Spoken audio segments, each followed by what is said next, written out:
Crazy things happening, everybody. How are we all doing tonight? My name is Arx Fatalis, and we are back for the next Arx Fatalis stream. Hopefully the final one, honestly. I think we're right at the boss, but who knows? There could still be more to do. Legitimately, I'm over here. So my OBS and Twitch chat and everything like that is right here, right? And I'm looking here, and then all of a sudden, the bottom of the screen, a spider just comes up around the side and just starts going across the bottom. It's crushed. It's in there.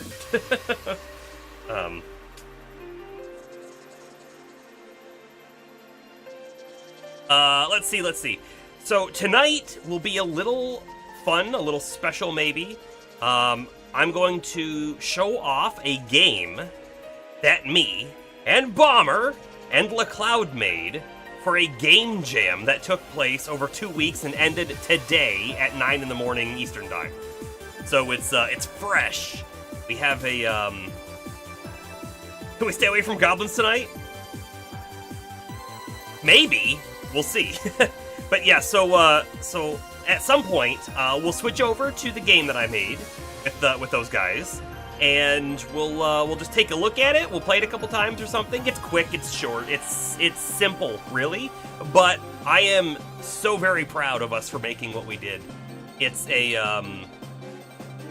cool thing, and I'll talk about like why the game jam was good, and what I want to do after it, and stuff like that. So yeah, games have been made. By the way, right? So will we stay away from goblins tonight? We're legitimately, I think, at the final boss. So we might boot it up. I might beat the boss in 5 minutes, and then we move on to a new game tonight. Or we might boot it up, bash our heads against the final boss like we were the last time we were playing, and who knows what? Who knows what? I will say that I feel like there's a couple different options we can try. One of the things that we did last time was we made it so he couldn't cast magic, and I think that's our play. I think that's our strategy. But there's a couple other things that we should try, and I think we should try casting some of our high-level magic spells to see if they go off before we even go in the fight, see if I can use them. We should try casting the Summon Demon and Control Demon immediately to see, like, how does that work? maybe we actually do use that on him. Stuff like that. You know what I mean? Like, there's options here.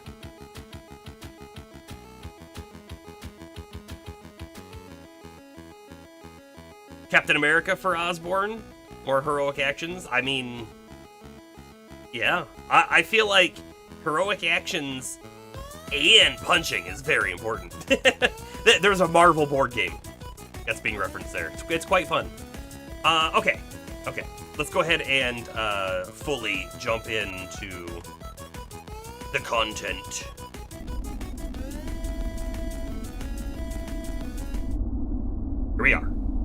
Here we are. Bomber will want to play Thor. I mean, actually, that's a great question. Bomber, right? You like guys with hammers, so Thor is definitely a guy. But what about the Thing?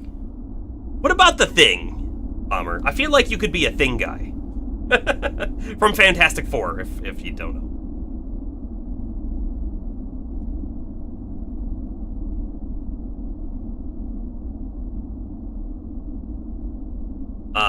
Yeah, so, James will have to say exactly what the name of the game is. I don't know why, I can't remember it. But the game, to give a quick overview, the game is on a big round mat, that's the board, and you have 6 different city, they're locations. They can be a city or whatever. You've got a whole bunch of different heroes that have some different abilities. You play a card, and then, like, the next person gets to use your ability, well, your points on the card plus their card. And so you kind of like play with the previous player, whatnot, and the enemy goes, and they have unique stuff, and all the different enemies have different like fail conditions, so they all play differently. Marvel United is the game. I thought you might like the Thing. Okay, hold on. So before we go in and do this, I want to play around with some things. Specifically, I want to try summoning a demon and then controlling it. Right? I don't think we've actually ever done that before. So, we go like this. Alright. Demon. Summon is ready, and then control demon. That one. Oh, do I actually already have that queued up? I do. So we're just gonna play around, we're gonna see what it does. Now, it should attack me immediately, because that's just what happens. I want to see it move. Will it not attack me? Wait, is it friendly? Look at my mana, though. It's almost down to half already. Okay, so he does attack me. So then if I cast the next one... It didn't work. It didn't work. There is something to do with that. I don't think we've ever seen that work for some reason. I do want to try it one more time, though. Alright, so we do this. Because maybe I have to use the use button, if that makes any sense. Alright. Attack. Oh, wait, did it?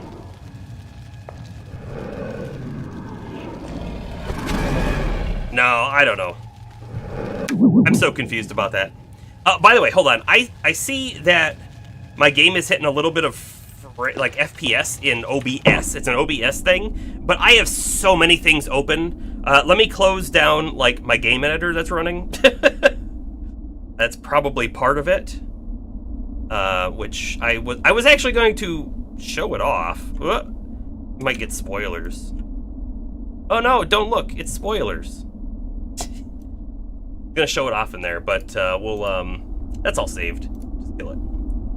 Show it off on the browser, because when we show the game off, it runs in a browser. I will share the link in Discord. Anyone can play it. We must be missing something with that, otherwise what's the point? I agree. What is the point? I don't know. The other things that we're not understanding either is like mass incinerate. I feel like we've never been able to get that one to go off either. I'm just gonna cast it.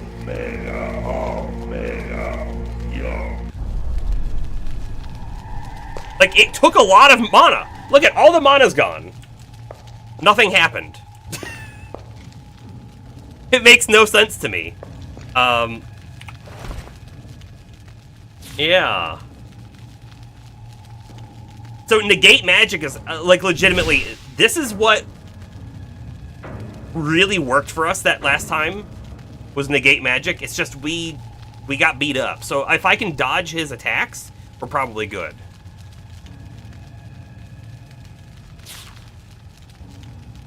Chaos. Yeah, invisibility, meh, mana drain. I don't know, maybe. Let me just cast it. I want to see how it works when you cast it.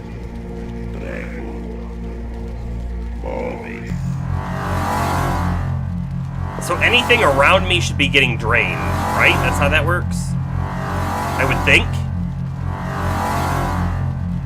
My mana is going down, so it does cost us mana to keep this going. Can I tell you, we're missing a spell, but there's some, actually we're missing maybe a couple spells. There's something I want to try. Where's that mana drain? So if mana drain is... okay. I want to try a spell that I don't think we have, and I don't know if it exists, but this is a health thing.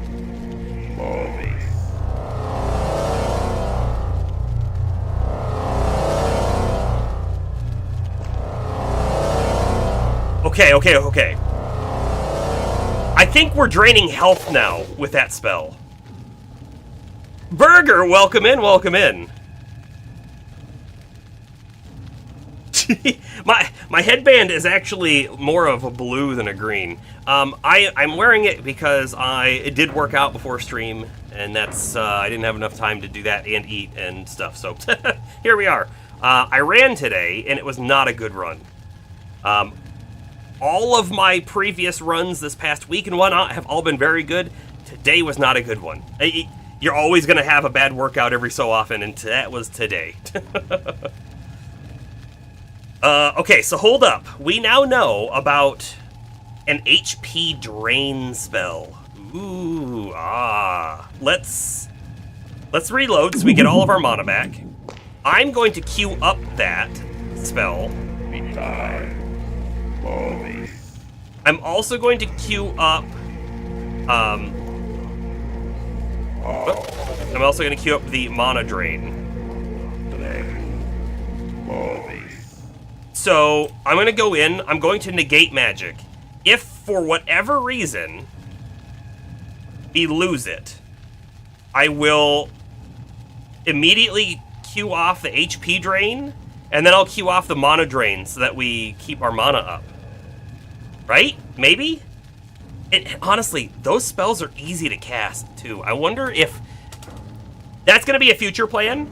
Maybe we go in and I just use those spells over and over again. I can cast those pretty easily without looking them up. They're pretty easy. You know, the fact that I've used it once, do you think we would, like, learn it in our book? The answer is no.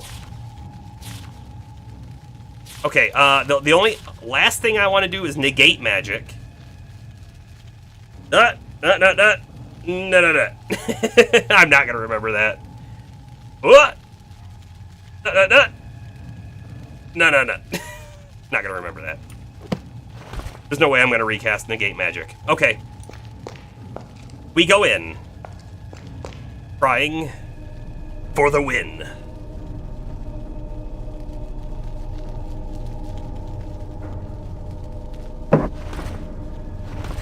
I forgot that there's like cutscenes that we can't skip and stuff here.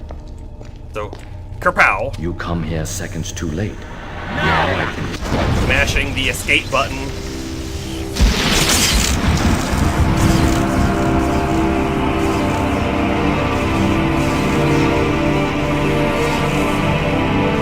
Loud. Okay. So I've cast the... see, that's the problem right there, right? H is for health. He hits us very easily. And I don't have... oh no, did he get he got a spell off! He got a spell off. How lame was that? It was extremely lame. Alright, we go again. I wonder if I can quick save right after the cutscene. That a good idea, or is that a bad idea? That might be a bad idea.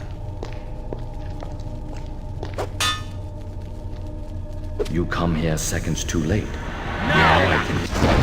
I'm gonna try it though, because we should have 3 quick save slots, I think.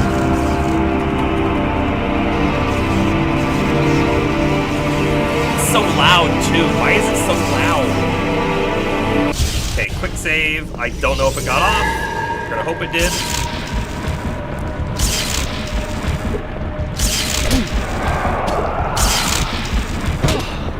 Almost dead already.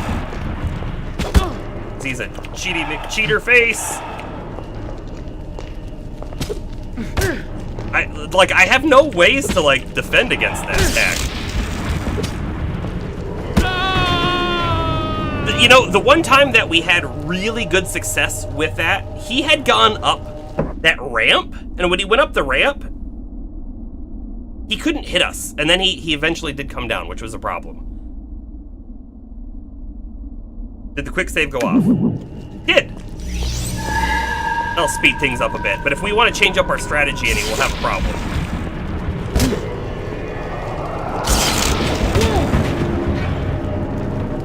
We're not built for melee combat. That's part of the problem, right?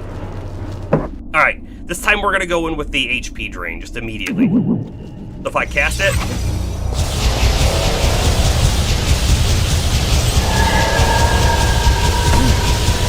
Oh wait, I have HP drain on and I negated magic.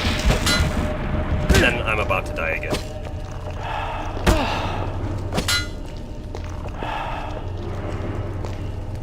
Like, it's like you want to bait out the attack, but you can't. And then he just got a cast off, didn't he? Maybe? Maybe he didn't. I'm not sure.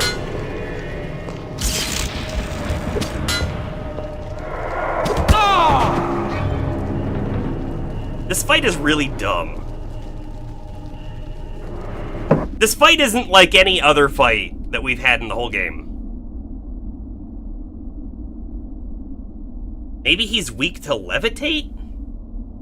What do you mean?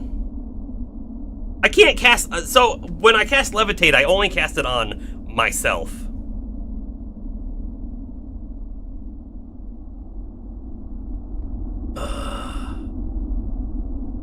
I mean, maybe we made a huge mistake by, like, building our character to be super, super magic heavy, right? Oh, just being silly. I mean, you might be onto something. Like, legitimately, what if I can levitate above his head and he can't hit me? What if that's an option? You know what I mean? I don't remember how to cast levitate. Why I need a notebook so I can write this stuff down. But if I could levitate above his head and he couldn't hit me, because again, we had that situation where he was higher than we were and he couldn't really hit us. So maybe something like that could work?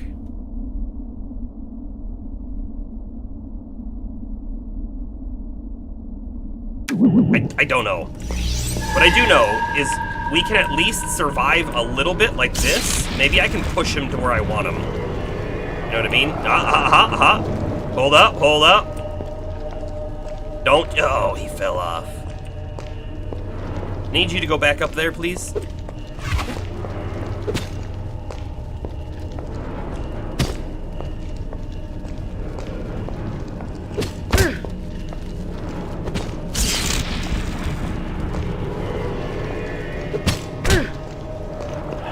He reaches just so freaking far, you know?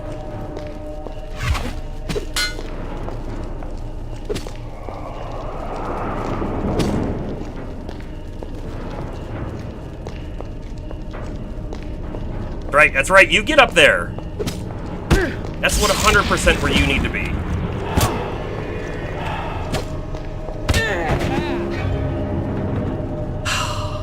We whacked him with that sword so many times in a previous run that I feel like this isn't gonna work.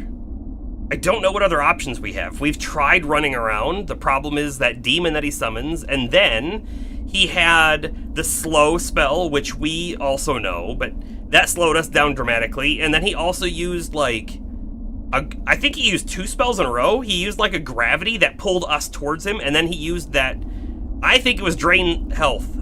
I think that's what he was using on us, because we figured out how to cast that as well.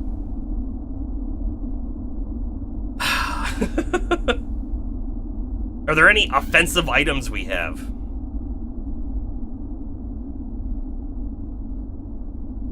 I don't think so. I mean, like, our offense was our magic, and it's right now that our magic seems to be failing us the most.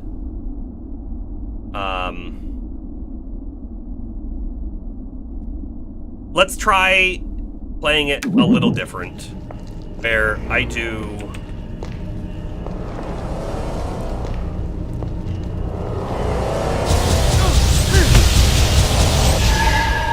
Alright, so hold on. So, I just, like, negated his HP drain with our own HP drain. Man, he can reach so freaking far.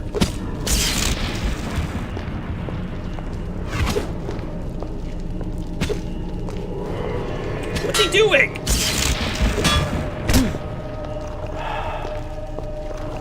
Oh, he got a spell off! Did I get it? Are we dead?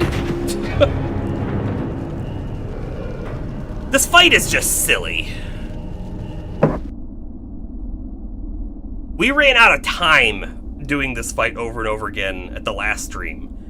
I would absolutely hate for us to be like, well, I guess this is just the end. But I don't feel like I have too many options here. He's already cast the stupid thing here.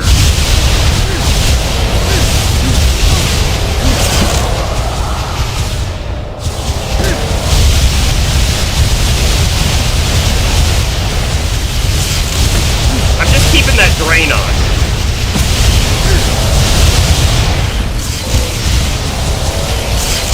I'm just gonna keep the drain on and stay next to him.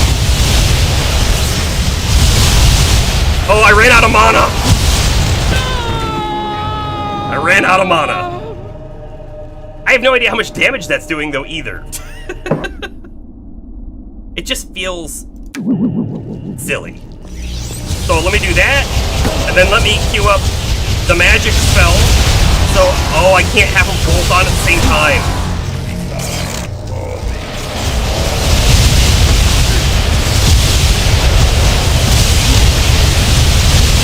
Oh my goodness, this is scary.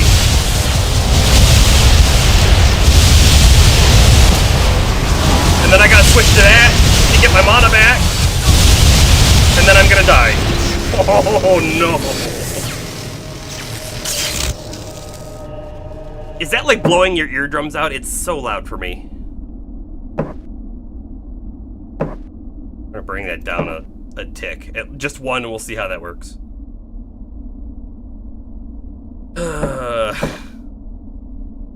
Fairly loud? Yeah. Yeah.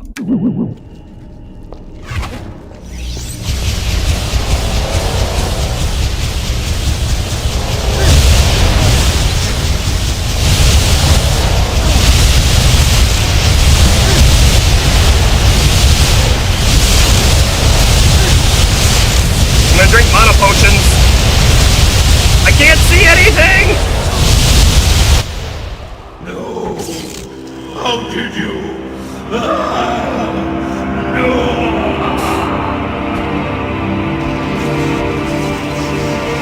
It's so loud! It still is! What have you done? Akbar may have been evil, but he was the only one who could bring the sun back to Arx. Akbar should not have tried to manifest in this dimension. He knows the rules. Rules which you too must follow, Guardian. Master, what do you mean? The rules are set in stone and cannot be broken, Guardian. You were sent by the Nodin and must return there the moment your mission has been completed.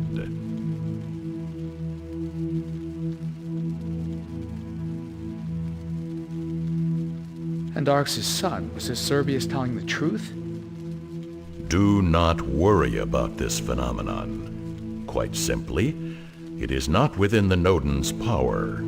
Also, things may not be as you have perceived them. I know you have been through powerful experiences here, but the power you have acquired makes you too dangerous for this world.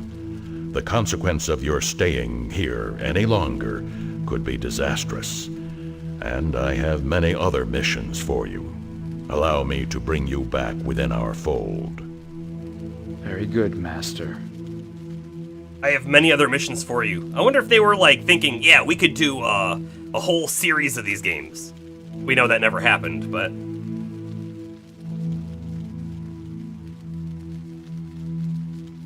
That must be the dead sun right there in the middle of the screen.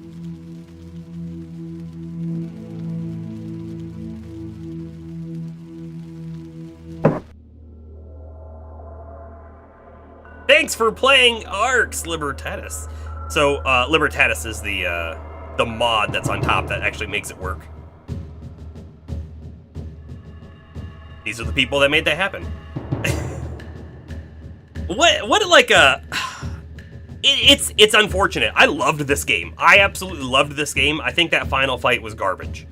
And not only do I think the final fight was garbage, I think the way that we won was very anticlimactic.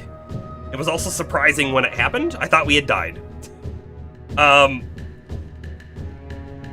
feel like had we played a different character, if we were all about the melee weapons,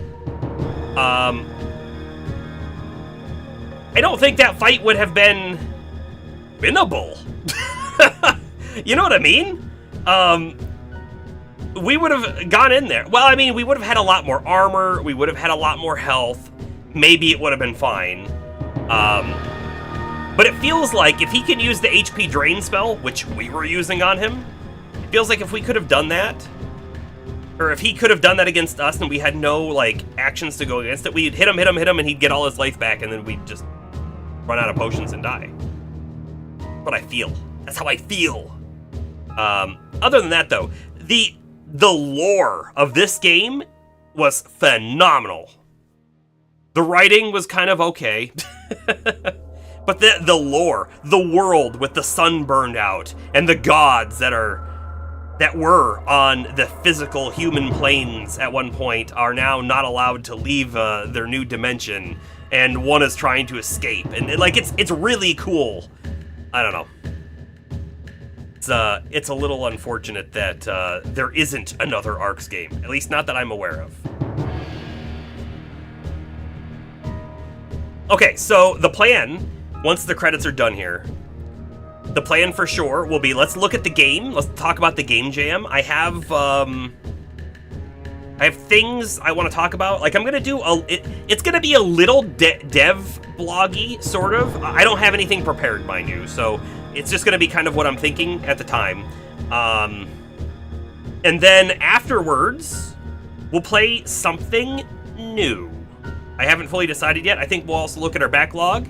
We'll talk about what games we want to see, that kind of stuff, and then maybe we'll download something. I will say I did download a demo. I'm prepared with a demo today. So demo could be in our future for tonight. I'm also telling you that I'm feeling more and more like I want to play Cyberpunk, but I have not downloaded that. Well, maybe I have. I'd have to double check. If I don't have it, Arx Serenus. Maybe. If I don't have Cyberpunk downloaded, we're definitely not doing that, because I'm sure Cyberpunk's like a 80 gig game, if I had to guess. But I am feeling it. You just started Cyberpunk tonight, Burger? No way. Okay, so I don't really know a whole lot about Cyberpunk. I know like little bits here and there. One of the things I know is that there are 3 different starting paths in the game. There's the Corpo, the Street Rat, and the Desert Outsider or whatever, right? Those are like the 3 different starting paths. Which one did you go with?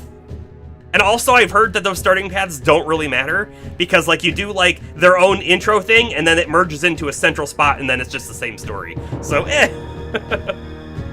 I will say I've held off on Cyberpunk for a long time because I had been waiting and waiting for all the bug fixes and the changes to behaviors, like how cops spawn and stuff like that. Oh, you literally just hit play. That's quite funny though that we must be on the same wavelength tonight, or maybe recently.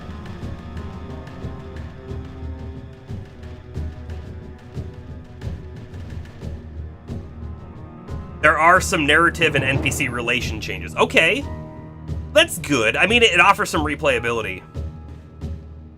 You're gonna be as much of a loner as you can in the game. Can you even have, like, allies who join you on missions? I didn't even think about that. I didn't think that was a thing. Again, I haven't looked into it that much. I have a very surface level knowledge of the game. Hey, by the way, I gotta talk about this. So, there is a game. Oh, I think I've mentioned this, but I ended up getting a PS VR 2 on sale during, like, Black Friday or whatever. It was half off. It was like, I'd been wanting a VR headset for a very long time, and I finally bought into it. And I will say I haven't used it a whole lot yet. I haven't. But I did play this 3D puzzle game originally, and like 15 minutes into that, I was like, this is amazing. However, since then, I have been playing this game called Legendary Tales. And Legendary Tales is a fantasy fighting game. You can be like a sword and board guy, or like a giant axe or hammer guy. You can be a dexterity person with a bow or a spear or daggers. You can be a magic person. You can be a combination character of whatever. I'm going full dexterity with bow and dual daggers, and that game, like, the game itself, if you just compared the game against another game and it wasn't VR, you'd be like, that's kind of like a cheapy sort of Skyrim, maybe? I don't know. And you'd be like, yeah, it's not that great of a game. But the fact that it's in VR, when I get done playing that, like, I'll play it for like an hour or two, and I get done playing it, I'm like, that is one of the best games I've ever played. It's just that feeling. Like, I am so immersed in that game when I'm playing, and then, like, all of a sudden you get swarmed by a couple enemies, and I throw the bow on my back, I grab the daggers out. Sometimes I use them with the blades coming out the back, sometimes the blades coming out the front, but you're like the guys are coming and you're like, parry, stab, and it's just so amazing. It's just so amazing. VR is a different beast. It is. You have VR, Burger?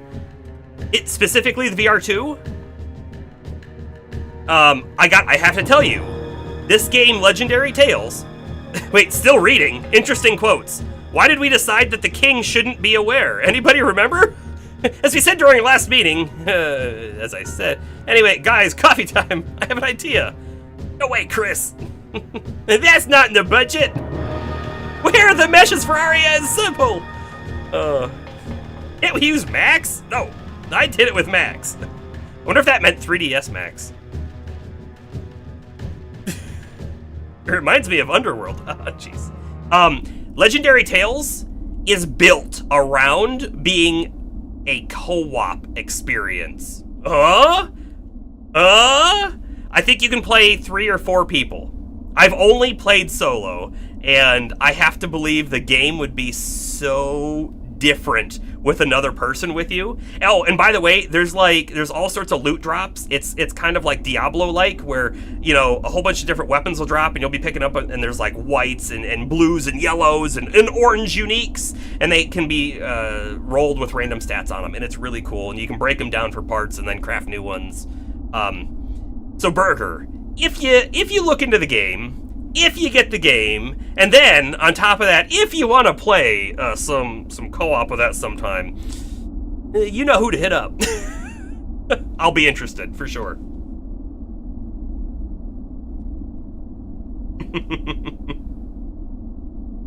All right, that was Arx. We read some crazy quotes at the end as well. I liked that. That's honestly, I don't know that I've played another game where at the end of the credits they were like, hey, these are some funny moments that happened while we were making this game. Here, read about them. All right, that's it. Quit the game. Are you sure? Absolutely. That's it. That's all she wrote. Let me pop into here, and we're gonna do a couple things. I'm gonna hit end on that. My bot is borked. Total stream time -716 hours. Oh my god, is this a New Year thing? Like it tried to calculate the date change between one year to the next without knowing the... I don't know. Oh boy. I'll just spend some time on that later. Okay, so I'm gonna let the YouTube stream go, but I'll probably have to cut it later or something. But for the moment, let's go ahead and switch ourselves over to just chatting, because that's what we're doing. I could technically join the game dev channel, but I don't want to do that. So fast I broke time space. Okay, I like it. We cast, you know what? We cast some neat like runes, and that's what did it. Hold on. When I started the stream today, how much time did it say we had in it? It said 27.35 hours. So it was correct. It was correct, and now it's not. And by the way, our Steam playtime even says 27.3, so that's amazing. It's like right on the money. Something was saving it, totally borked. I also still have the thing turned off where it tries to say hi to people joining the chat. That also was borked last time. I don't know, we'll get back to that. Game. I'm gonna post some links in the Discord so people can play with me if you so desire.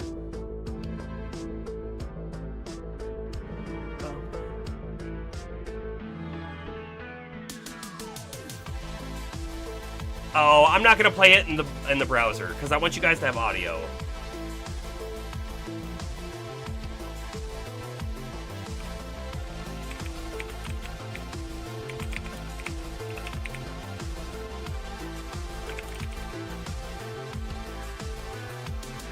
All right, so there's the link for anyone who would like to try it yourself. But let me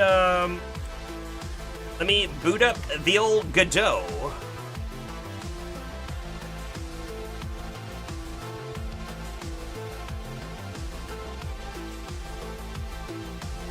Okay, so hold on. I'm gonna kill that. Actually, no. We'll let that go for just a second. I want to pull open the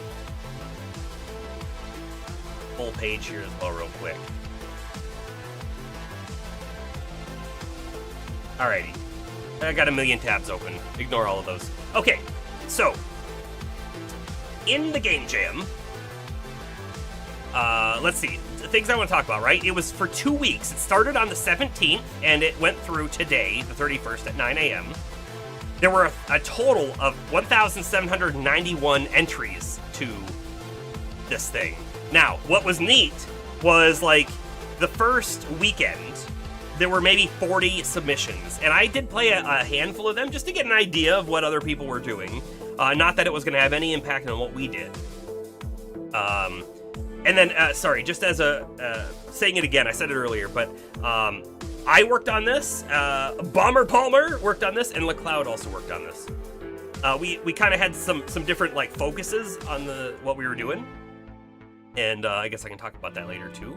But there were, like, 40 submissions or whatever, and then last night when we finalized some of our documents and whatnot, and then published, there were, like, what was it, like, 600-ish? I feel like it was like 450 a little earlier in the night, and then I went to 600, and then it was like 700 before I went to sleep, and then when I woke up, it was in the thousands, and then, man, the last hour, just so many poured in.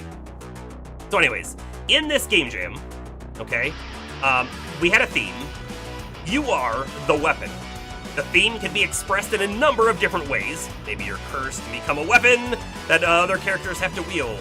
Maybe you've integrated an organism that pilots a world-destroying gun. Maybe you're Doom Guy. He's basically just a weapon. So stuff like that. So we were able to interpret the theme any way we'd like to. and I'll talk about how we did so in a moment. And then for the rules, right, no more than 5 people on a team. We had to have a game design document. It has to run in the browser, okay? And by the way, I have never made a game before. I have messed around with Unreal Engine. I've messed around with Godot, but never built something complete, right? I've just built like little things and whatnot before that I would never consider a game. Years and years ago, over a decade ago at this point, I did work on a game that got a little further. It was a traditional roguelike, meaning top-down, turn-based sort of dungeon crawler on tiles. And I had, I don't know, 5% of the game done. I mean, like, it would randomly generate levels. You had a character, you could move around. There were enemies that could move around. You could attack them. They even had life, although the life didn't display on the screen. There was a main menu. I don't know. There was stuff in it, but it wasn't complete. It wasn't done. Nothing like that. So I had a tiny bit of experience with it, I guess. Yeah. No AI generated content. No drug references, and then it says you can only use assets that you have a commercial license for, but the intention is to build your own stuff and learn from it. And we did. Everything we used, we built ourselves, which is really cool. We'll show it off here in a moment. So we built the game design doc. I'm not going to show the game design doc, I don't think. This is clearly a prototype. It's a limited working copy of your game. For us, we don't have plans to like develop it further, so it is a prototype, but it's more of a complete project for us as well. We sort of delivered on all the things we had thought about, because we specifically went into this going, we want to pick a small scoped idea and build it. It has to run or it won't win. There's winners. We did not do this to win. This was all about the experience. And then they'll use these to figure out winners. Okay. So then we have the page. The top window here is actually the game that you can click in and play. Like I said, I'm not going to play it here because you won't hear it. I want you to have sound. Let's go ahead and do that now. Sorry, Techno Mage, but I'm bringing you down for a moment. All right. Here we go. All hands on deck. Okay. So our idea, and I guess I want to talk about how the idea even came up. We had sort of briefly talked about, do we want to try doing this thing? And as we briefly talked about it, we hadn't talked in a call yet or anything. I came up with a handful of overall themes, and LeCloud came up with a few as well. Bomber, I can't remember. Did you have an idea or not? Either way, right? We went through all of the themes, and we talked about, do we like it? What do we like about it? What don't we like about it? And then Bomber had 0 ideas. But to be fair, Bomber, I think you had like the least amount of time before we talked about it to come up with the ideas. So definitely not a big deal. And it's not like you didn't contribute in the design phase as well. So what we did is, after we went through the full list, we then talked about like, what would conceptually our game mechanics feel like, right? What would the game kind of look like? And some of the ideas, some of the themes, we couldn't come up with a good idea. They got scrapped. We then had very minimal details of what we thought the game would look like. And then we re-ranked them again on things we liked, things that were a maybe, and then things that were just a complete skip. Then finally, at that time, we had only 3 in the yes, and then I think we had 4 or 5 in the maybe. And we actually went through the yeses pretty in depth.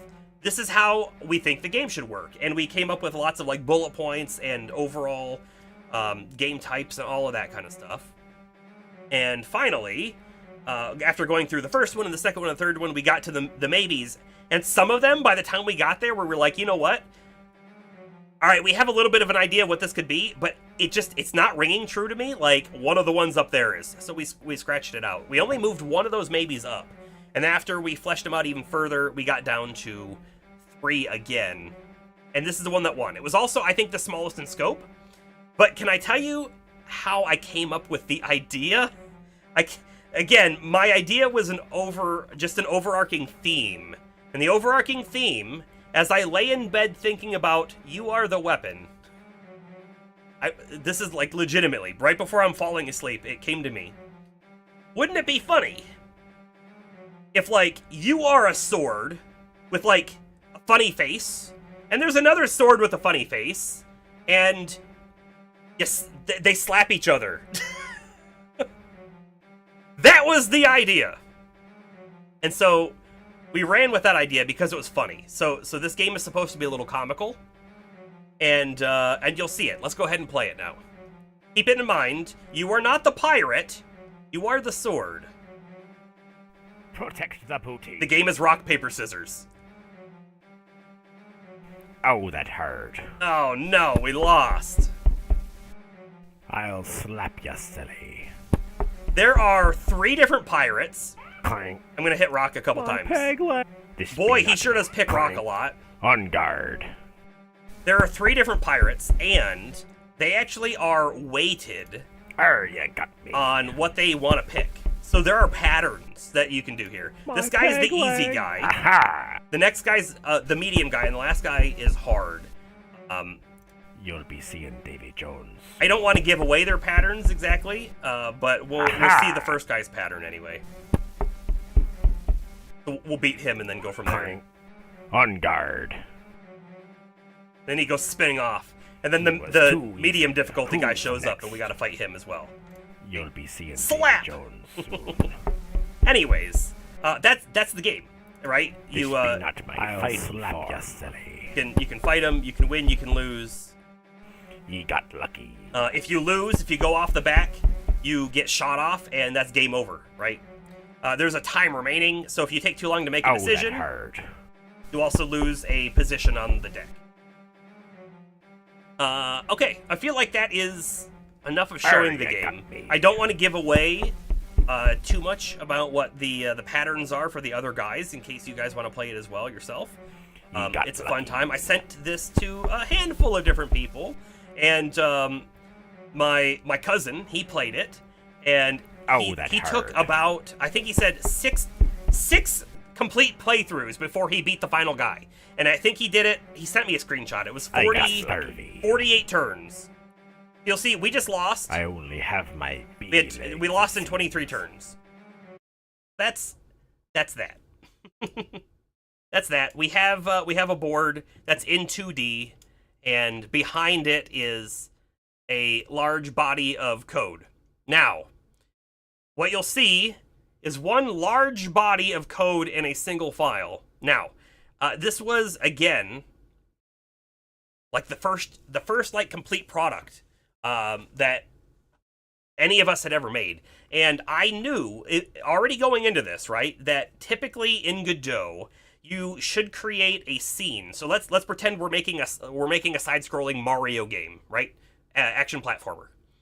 Mario would be its own scene, and Mario would have its own script, and his script would handle animation changes and movement and like how his jump feels, how high he goes, how fast it moves, all of that.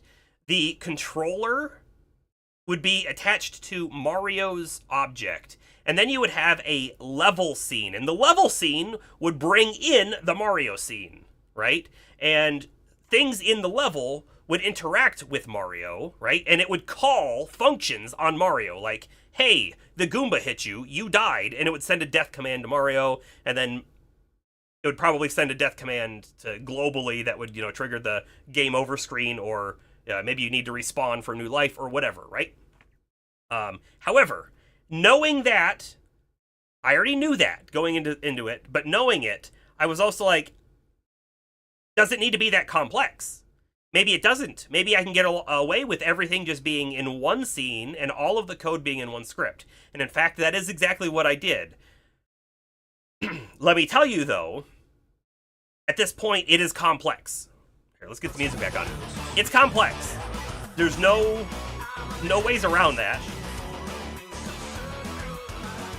But it's complex in in a way that makes it so, like, if you wanted to add something new or change something, there might be a lot of spots you have to touch. So it's not good. I would absolutely recommend going the extra mile, if you will, to create separate scripts and everything for all of the different objects. But I brute forced it, and I learned a bunch of stuff from it, you know? Hey, check out that fresh new band. That's awesome. Bye. Yeah, so... Here's another thing that I want to talk about, right? Ari, you beat me to it. In the code, we have a ready function, and this is called once when the script is loaded. When the scene is instantiated. It calls this once, and that's actually where you would instantiate your value. Yeah, your values, all your variables and everything. However, you'll notice I have them up here. They're all globals, and I gotta tell you, right, in programming, you don't want to have a lot of globals like that. It's kind of bad programming. We should really be passing values around between functions and whatnot. But this kind of came out later. Yeah, good riddance, spammer. You're looking forward to the next game we do. Here's the thing. There will be another one. I'm telling you right now, there's going to be another one. After completing this and delivering it today, like, I've just been riding this high today of, like, I delivered a game. It's not a giant game. It's not the best game you've ever seen. It was never intended to be that. This is why Pirates never get messed up. This game, hold on, let me go back to the jam before we get more into the code. In the jam, I had a few goals for myself and reasons why I wanted to do the jam, okay? Reason one was to learn, right? Serene Studios will develop more games. I don't know if I'd even want to call it that. Maybe. I'm not against it. So to learning was one of my primary goals because I would like to make a large game, right? And I have a handful of large game ideas. I have worked on a handful of large game ideas, and I always hit a point fairly early on where I get not dissatisfied, not distraught, dissuade. I get like dissuade because it's like the game is so big, there's so much scope to it, and you want to make sure that when you implement something, you're implementing it correctly, the right way for the entire game, so you don't have to keep changing it or whatever. And you get to a point where, well, I can't do this correctly right now. I don't know enough, so why should I even keep going? And that's a bad mindset to have. It's a terrible mindset to have. But you know, the solution to that is knowledge, right? And the way to get the best knowledge is to do a whole lot of small projects. But every time I thought about doing a small project, I would go, well, I'm not that emotionally invested in the small project. It's not the big grandiose idea I have. It's something that I don't care too much about. So why do I want to spend time on it? And then you go, I don't. And then I don't think about making a game for weeks, right? So the jam was a way to force me to do a small game because I only had 2 weeks, and kind of care about it. But at the same time, I didn't care about it so much that it had to be perfect, which is wonderful. Because when you can get rid of that perfectionist mindset, you can just go at something, and then it doesn't work, and then you figure out why, and then you make it better, and then you end up with a product, and you're like, man, if I built this again, I would not do it the same way. And that is wonderful, wonderful knowledge and learning. You need to have that mindset for so many things in life, and it's really hard for me sometimes to have that mindset. Like for drawing, for example, right? It'd be like, man, I'm drawing and it's just not coming out how I have it in my head, so I better just stop. And that's a terrible thing to do. No. Draw it, it's gonna look bad. Draw it 10 more times and it'll look better. You know? Anyways, that was one. So learning and knowledge. The second thing, legitimately, was to have a time limit. 2 weeks. 2 weeks to me felt like long enough to build something, right? I didn't know if it was gonna be long enough. But I didn't want to do a game jam that was like 3 months long, because there are some that are many months long, because then I figured, well, I won't prioritize it correctly. So by doing something in a 2-week window, where mostly I had weekends and a couple evenings, it made sure that I spent my time correctly. That was very important. It was very important, because otherwise I could easily have been like, well, I'll just do something next week, it's fine. You know what I mean? And there was a third one, but I don't remember it at the moment. You had a silly platform game idea? Okay, so legitimately, like I mentioned before, we had three game ideas. I want to make all 3 of those. So this was game 1. I want to move on to game 2. Not immediately, even though today I'm like, haha, I'm ready, let's go, let's do this thing. I want to give a little bit of a window between working on stuff. But I want to start on Project 2. And then if we do Project 2, I think we might try Project 3. They're all still fairly small. I mean, Project 2 is definitely bigger than this one. Still fairly small. But let me get to the code again. So, in normal business logic programming, okay, let me talk about like what normal code looks like to me, which isn't the same for everyone. But I think a lot of code processes look like what I'm going to describe. You have something running, okay, that's waiting for an input. That input might be someone pushes a button on an elevator so the elevator opens, right? And whatever. That might be I'm waiting for a transaction to come to my website, right? I want someone to hit that checkout button, and then I do something. The code, the business logic code, usually, for the most part, is linear, right? It goes down the line, and it does all the things it needs to do. You might actually have it built so, like, you can have tons of transactions all come at the same time, and they all handle and whatnot, right? But for the most part, you do one thing, you might make a call somewhere else, you might get data, you might put data in databases, you might talk to other services to do things. But you're doing those things in an order, and then finally, the transaction ends. The core game logic of this game is still like that. Things have to happen in order, and I bet you most games are kind of like that. Things have to happen in an order. However, for me, what hit me is I was writing all the game logic, and you'll see there's tons and tons of functions in here. Like on rock button pressed. This would be your input. You have to do something when rock is pressed. Well, what do you have to do? Well, you have to show that you've chosen rock. You have to have your opponent pick a thing. You have to show what they've picked. You have to calculate who won, and then you have to handle their output. Great. All of that keys off of pushing the button once. Wonderful. However, then you want to move the pirate on the screen, right? You want to show where they end up on the boat, who won and who lost. And you can't have that code in your normal line-by-line business logic, because we're now working on a game that's visual, graphic. And if you could technically move them, but it would be a one-time move. It would be a teleport. That's not fun. You want them to move across the screen. You actually have to do it every single frame of the game. The process function is called every frame of the game. And what does that mean? That means the process function, which is running over and over and over and over and over again very quickly, has to know when it's supposed to do something. Well, how is it supposed to know that? Your previous function can't call into it. You have to set things, right? You have to set values somewhere that it can then check and do something about. So, like, I have this round running variable.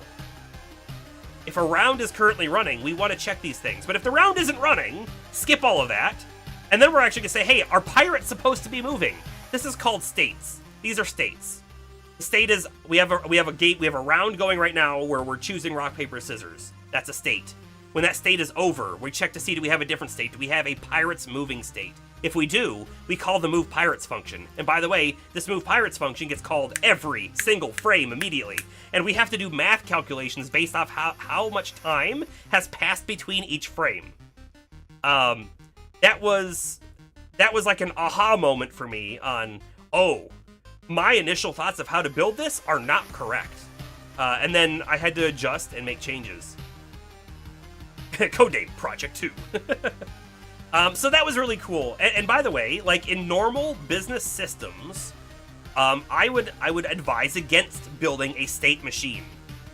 And a state machine is what I just described here, right? Something is supposed to happen when you're in a specific state, and when you're in that state, it checks, and if it's so, then you do it. But state machines can be difficult to maintain, and you can easily get into a situation where you have a bit of code that should have changed a state, and you missed it. And now everything's broken, and it might be hard to debug why. Whereas if you build your code stateless, that means, right, that there aren't states, but it is reacting to things as they happen. And they're usually more robust, usually. Usually they don't get into a situation where they lock up, because let's say you've terminated some process and it was supposed to update a state. For some reason the state didn't get updated, and now it can't do anything because the state is still in the wrong spot. You know what I mean? Sorry, without going into it further, I typically try to design very stateless systems, and I did the same thing here, and I changed midway through.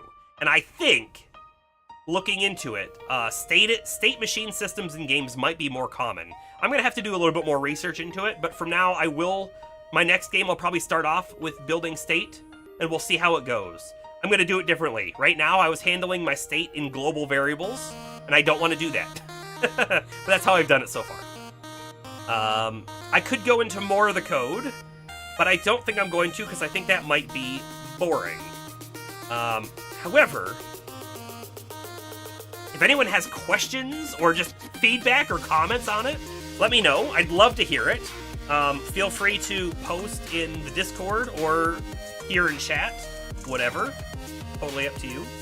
But I think we're going to start talking about what comes next for the stream today. And that means what game we're going to play next, right? So, goodbye. Goodbye, Godot. I have closed thee.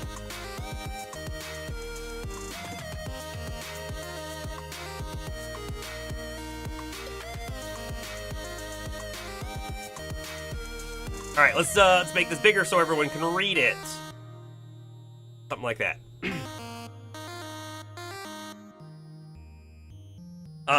Absolutely. Feel free to give a game pitch idea. With the thought, of course, I'm probably never going to get to that.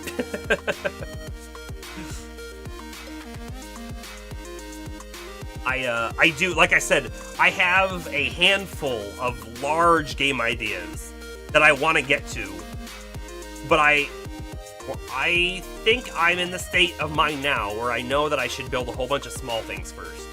Also, by the way, if it is small enough, it could become a consideration, for sure, but it'll help you refine the pitch even. Yeah, sure, absolutely. I love talking game design stuff. I do. I don't work in games, but I love game design because I love games themselves, right? And it's easy to play a game and then go, that wasn't fun, and here's why. Or, you know what? That was okay, but it could be better to do these things. It's just fun. Alright, let's look at our stream backlog. On the backlog, Zelda Echoes of Wisdom is on top, and I have listed it as dropped. That's what's happening. I didn't hate the game. I didn't hate the game. It's just very slightly above mediocre to me. I had an okay time with it, but when I think about going back to play it, I'm like, I'd rather just play something else. So we're done with Zelda Echoes of Wisdom. It's unfortunate. I really, really wanted to like it. The writing was terrible.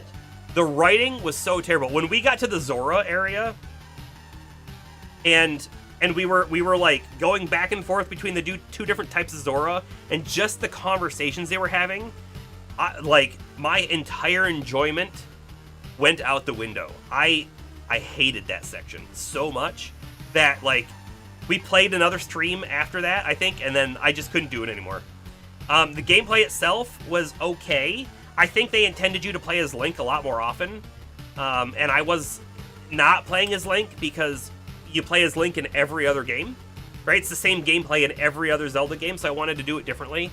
And I don't think the game is really made to be played that way, which is sad because like the whole point of the game felt like you should be Zelda and doing the Zelda things, but it seemed like whenever enemies got tough, whenever there were more than one enemy, they wanted you to fall back to Link, which is part of the game mechanic. It's just I didn't want to play it that way. So partially my fault as well, I think. Outside of that, I really hated the way that they did the menuing. You know how like, oh, I want to find the pot so I can summon a pot for some reason. Let's go through the list one by one. Dot, dot, dot, dot, dot, dot, dot, dot, dot, and you just keep going and going, and finally you find the pot. Or, nope, I missed it. Time to start over. They designed it like that on purpose, they said. They said, we could have made ways to make favorites. We could have made ways to sort. We could have had different categories for the different summons. But no. We wanted it to be one jumbled list so that you could be in an area, and normally you would use this thing, but you've started scrolling through your list and you found this other thing. And you're like, huh, maybe I can use that. Let me summon that thing and try it out. It's a neat idea to try to get people to play with tools they wouldn't normally play with. But it also kind of, it sounds to me like an explanation for why they didn't develop it well. So there's that.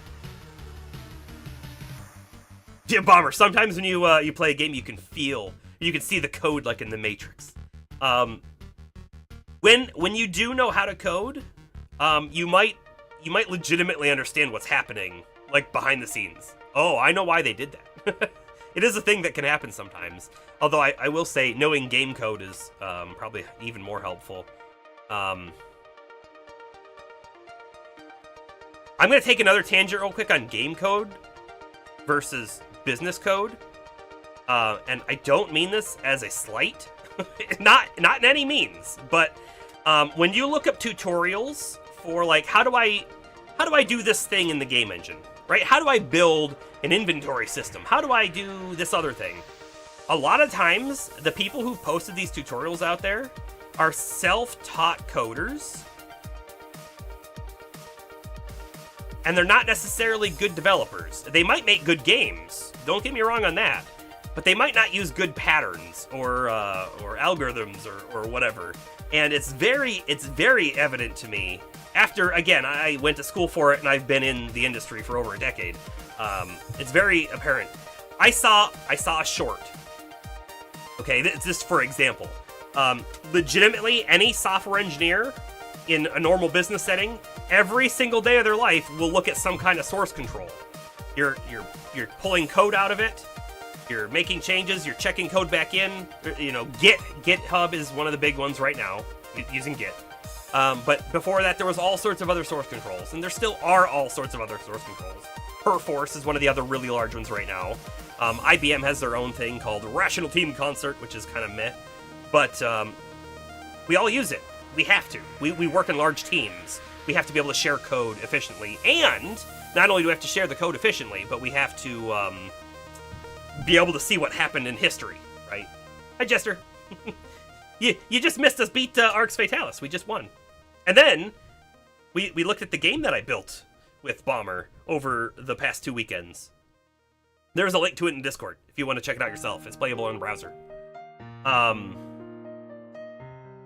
So I saw a short that was the top secret of game development. I was like, all right, it's clickbaity, but I'll click it. I clicked on the short. It's like, the #1 thing you can do for game development is this thing called source control. And source control, and I was like, oh my goodness. I just clicked off of it right then, but it's just those things that it feels to me like a lot of people who get in game development weren't in other business development sectors. And so we have different ideas and thoughts about things, which is neat and different. And I do think that, you know, getting together and sharing knowledge is very, very awesome. I don't know the best ways to do that. Taking a break from laundry. The laundry monster that never ends. Never ends. Alright, all of that is to say, Zelda Echoes of Wisdom has been removed. Will finished? False. All caps, please. Will return? False. Rating? I might change my mind later. At the moment, it's a 2. 26 hours is what we streamed it. Or sorry, no, that was the estimated time. 26. And I don't know what we streamed it. It's on the Switch. It's hard to find. So that is a goodbye. Delete. Arx Fatalis is completed. So I'm just going to remove it now as well.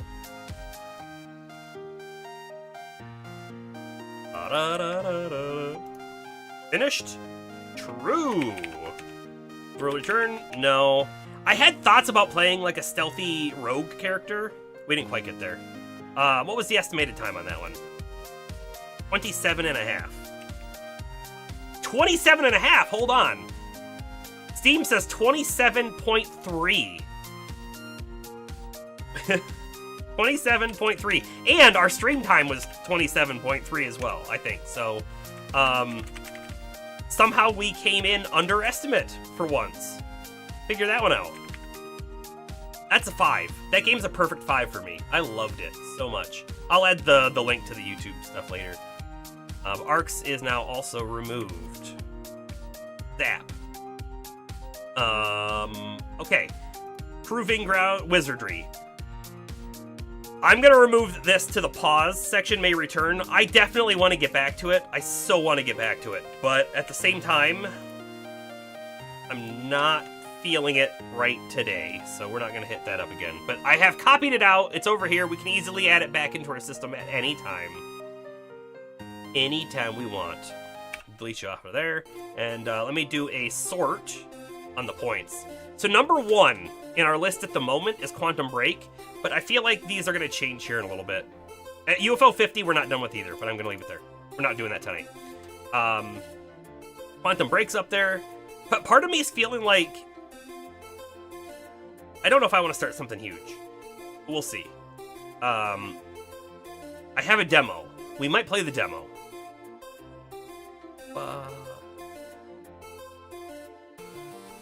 I'm gonna remove all of these X's because everything has been on there for a while. By the way, this Return of the Obra Dinn, I've heard from a couple different people that this is a really interesting puzzle-solving game. I'm all for it. Cyberpunk, I'm gonna at least bump you up to a 2 because I'm feeling it.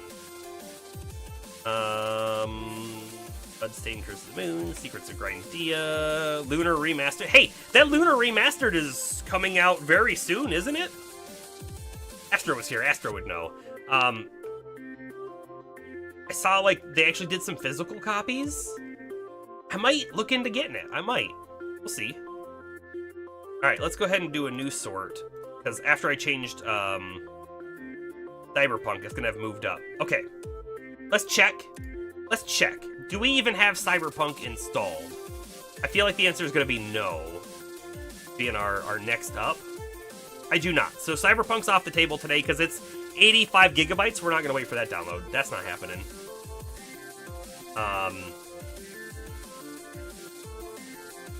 This beginner's guide, by the way, it's not even on our list, I don't think.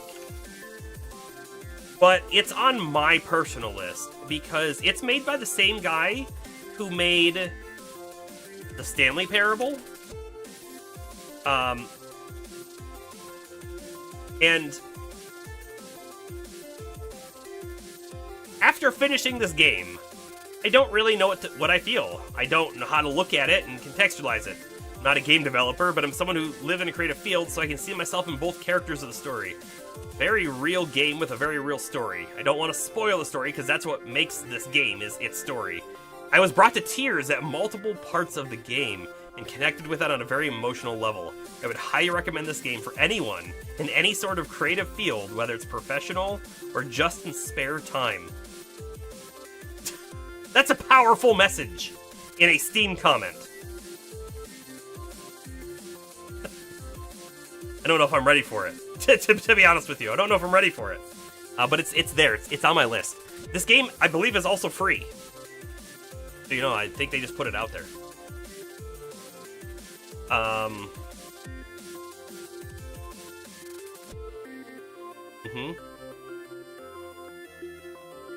We're gone for a minute? What's happening? We're just looking to see what game we want to play next. We were monkeying around with the backlog. We moved a couple things around. I feel like I need to move more things around. See, this interest level is all about how I'm feeling and how you guys are feeling. Like, if you're like, hey, play that, it gets boosted up. And if I'm feeling like something, it gets boosted up as well. But if I'm, you know, months later, I look at Quantum Break and I'm like, you know what, it's not a 2. It's really not a 2. So it needs to move down. This is the next game for our Alan Wake playthrough, by the way. I think it goes Quantum Break and then Control. I'm not ready for it now. I was more ready for it before. I'm less ready for it now.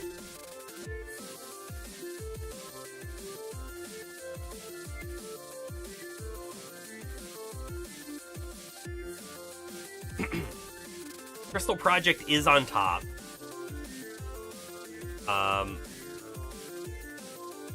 Crystal Project is on top. I also have it installed. We could play it. Astro has 55 hours in the game and has recommended it over and over again. So we could maybe jump into that one. Let's see. This Vagante game has been on my list for a while too. I don't think it's on our stream list exactly, but it's there. The demo that I downloaded though, let's actually take a peek at the demo. I'm gonna kill the music real quick. We can watch it here. It's another dungeon crawling game. You know I like dungeon crawlers.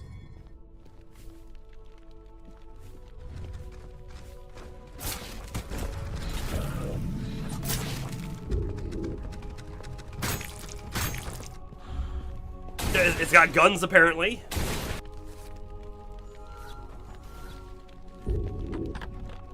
Got puzzles. It's got things you can find. It's got enemies. It's got magic. What doesn't it have? It's brand new as well. I think it just came out like last month or something. But it's only an early access, and this is a demo, so I'm not like super invested into it just yet either because of that.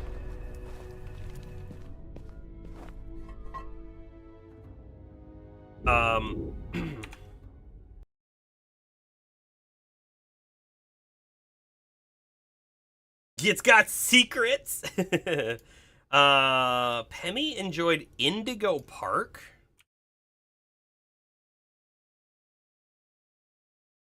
I don't know anything about this game.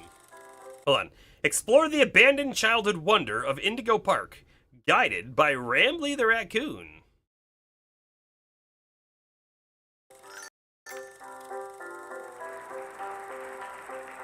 For all who journey to this newfound paradise, we welcome you. Indigo Park offers a slice of the American dream to call your own. In this place, echoes of days gone are brought back to life as a new generation captures a glimpse of the exciting potential of tomorrow. The way he moves his mouth is like uncanny valley. Dreams and unwavering truths that gave rise to our great nation. Here you embark on the journey of a lifetime, a place of creativity, joy, and fantasy, where your dreams come true. Alright, skipping ahead just a tiny bit. Let's see. Is this like a Five Nights at Freddy's kind of game? That's what I'm getting now. Let's see some gameplay.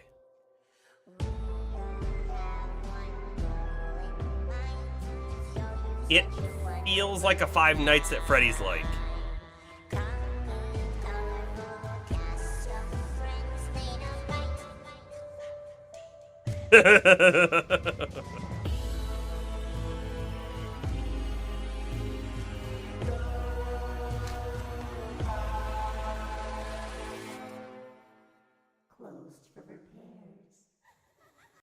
And it's free to play?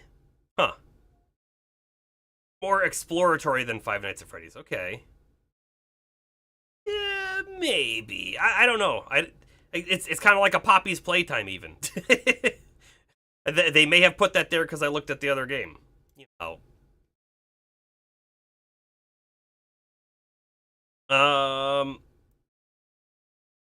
There is, by the way. What's that game called? Dungeon Crawler actually came out. It's in early access.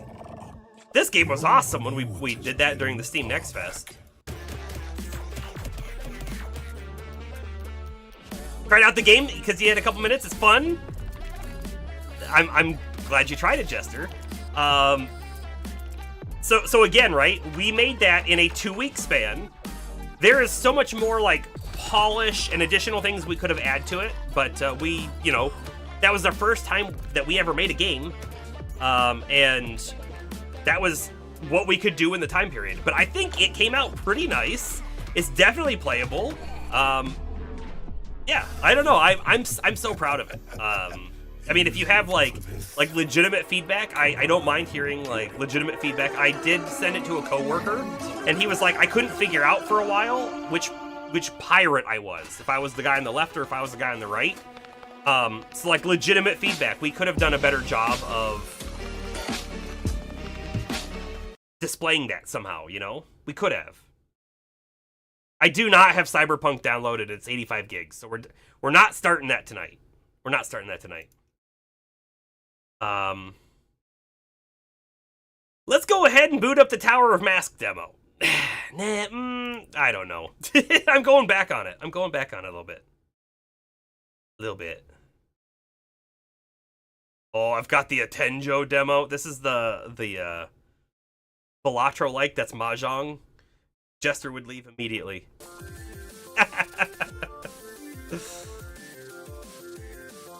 Yeah, what, 85 gigs? Yeah, hold on. Cyberpunk. 85 gigs.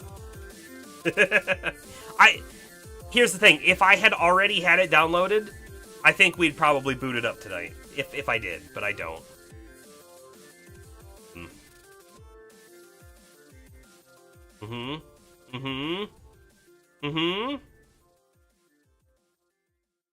Alright, so here's my thoughts. I could go Crystal Project, but I'm not sure if I want Crystal Project to be like our next big main playthrough or not. It might be. But if we start it today, if we start it tonight and then we don't play it very long, and let's say we don't pick it up on our next stream, I'll feel bad about it. So let's do a one-off and let's do Vagante. Even in this economy.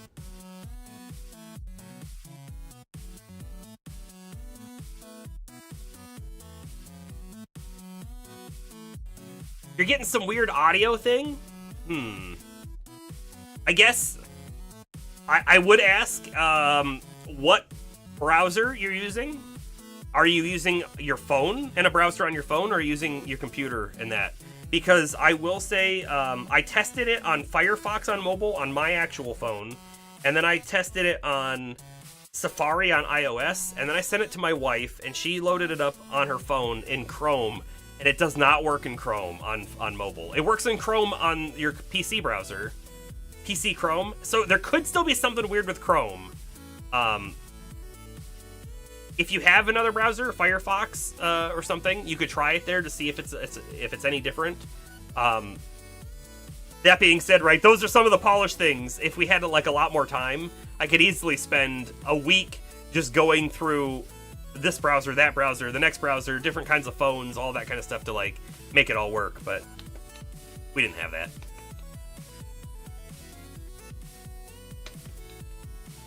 Yeah, go do that laundry stuff. Those blue jeans, they need cleaned. They told me so themselves. Okay, Vagante. Let's do Vagante. Vagante sounds like a good time, because I've never even played it, and I think it's going to be kind of small. Is that really loud? It's really loud. It's really loud. Game. Where's game? Vagante. You're also really, really tiny. Hold on. somewhere like there. Do you have a single pair of... I know, they told me. The Blue Jeans Whisperer. Da, da, da. Can I just full screen it like that? Oh, I want like full screen like that. There we go. Also, this feels like a controller kind of game. Killed a secondary audio we had going on. We haven't used the controller in a little bit, and it seems to still have battery, so that's wonderful. But will it work in game? At the moment, it does not. Now it does. Did I literally have to click that? You can play 4 players on this game. How about that?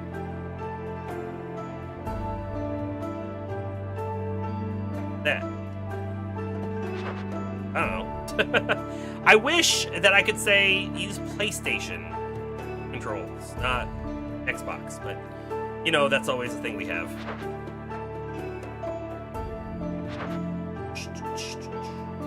The audio okay? I'm looking at it. It might be fine.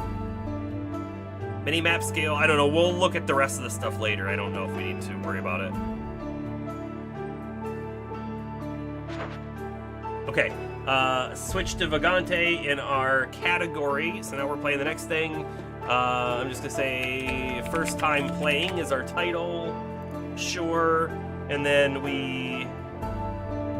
switch to here, and I come in here, and I hit this button. And by the way, I don't know if that'll work. Stats tracking. We'll find out. But, I mean, Indigo Park looked neat. It did. I just don't know. I don't know that I wanted to get it tonight. Okay. Music might still be a little loud. Thank you.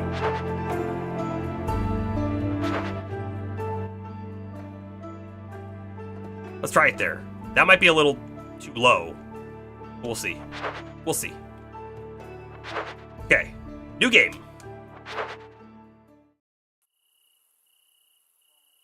This is a roguelite or maybe a rogue... either a like or a light, I think. So it'll be easy to play a couple runs, and then if we don't play it again for a long time, it won't feel bad. I don't... Am I supposed to do something? There we go. If I hit start, we disappear again? Oh, and I can pick a class. We got Knight, we got Rogue, we got Mage. Let's go with Knight. I feel like Knight is probably a good default. Got a jump, got an attack. No other buttons do anything. I think I just activated the console on the top. I pushed the right stick in, and it activates the console. Hello. That shouldn't do anything. How do I open my inventory? It's probably start, but for some reason start does the class select here. It's a roguelike. Nintendo will sue the makers. They might steal your shield as well, by the way.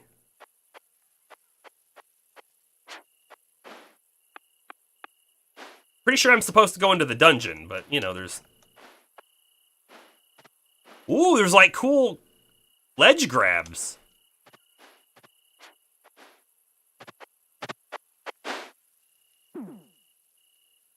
We didn't take any fall damage, so that's a thing.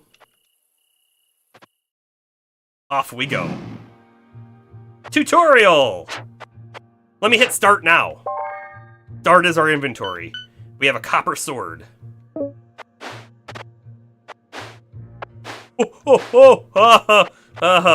Woo.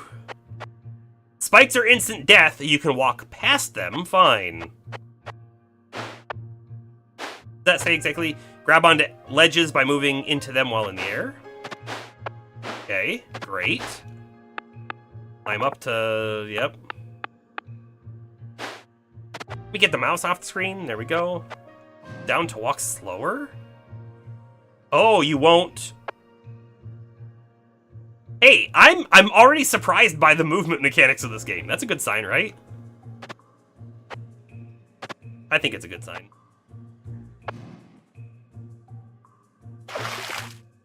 A to swim quickly.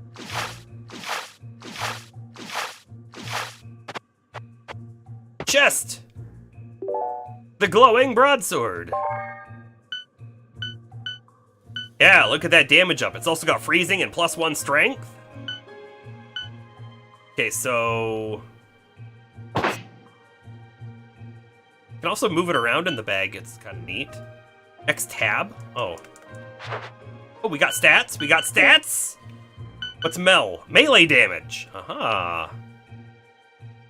Ranged. Attack speed. Alright. Oh, wait. We can take levels and different stuff. Cool so far.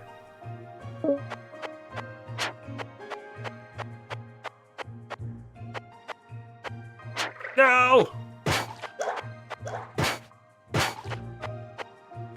Yeah! Money!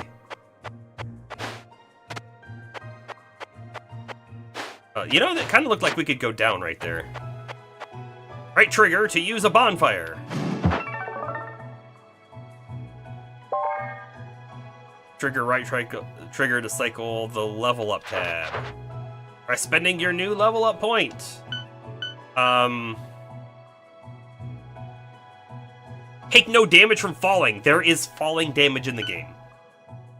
Sword. Slide backwards or forwards while stabbing. Hitting an enemy while sliding deals extra damage. Oh. Hold down to block physical attacks. Or strength. Or let's take a skill. Can I take any skill?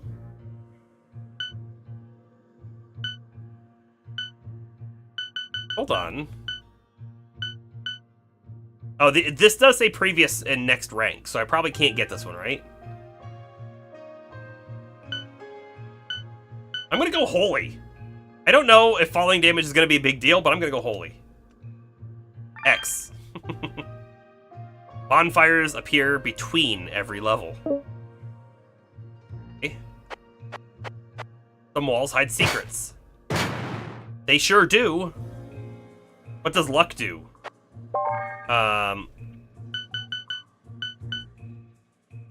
Critical strike rate and evasion, as well as chance-based effects.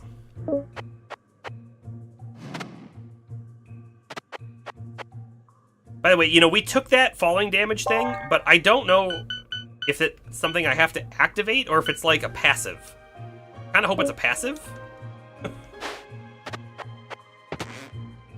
You can equip a melee weapon and a ranged weapon at the same time. Okay. We have 50 arrows. Oh, you have to worry about arrows. 3 to 7. Sure, let me put that on. We don't know how to use it. And the arrows all, like, they automatically equipped. B to shoot your bow.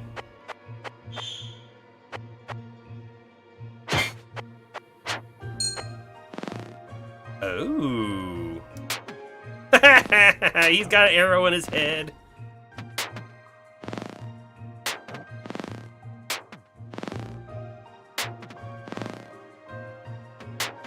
I like that. I like that mechanic. Oh, and you can collect arrows again. Not all of them. We're down 5. You can learn new spells by finding and reading spell books. Like this one. Book of Fireball. Sure. We'll read that. Ooh, after learning a spell cast by holding Y, release Y when the spell is fully charged. It looks like we can only shoot it 5 times.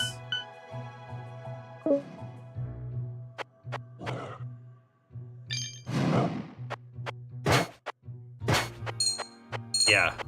It's got a counter on it, so quickly swap weapons or skills, hold left trigger, and press the corresponding action. Oh. Oh, that might mean, like, you're gonna get, like, I have a sword that's got something really good on it, but then another sword that's got an ability that you might want to use sometimes. Okay. Shop counter, press right trigger to start shopping.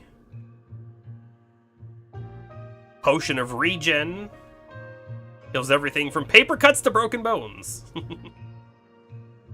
Quickness and strength. They're all unidentified. I don't know if that just means we haven't had it before. Whoops.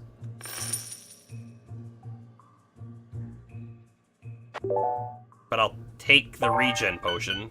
I'm not going to use it, but now we have it.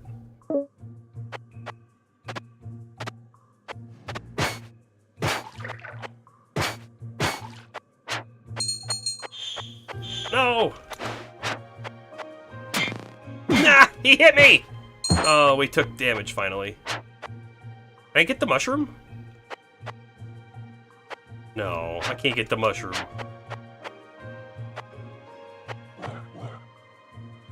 Kapow! Whoa! Wait, what? That's just a torch you just lit? Okay. Hold on. Moving on.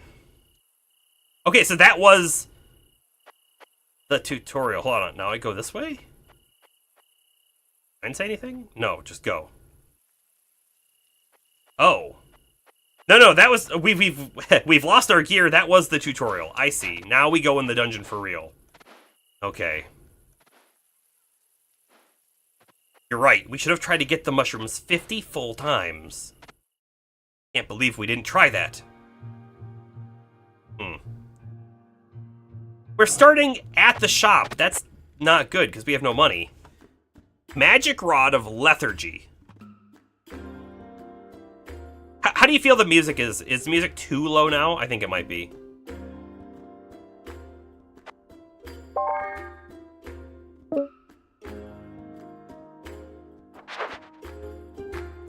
Try that. Feels so much louder though, doesn't it? We don't have our bow anymore. We need to keep that in mind. I'd break the box. Or can.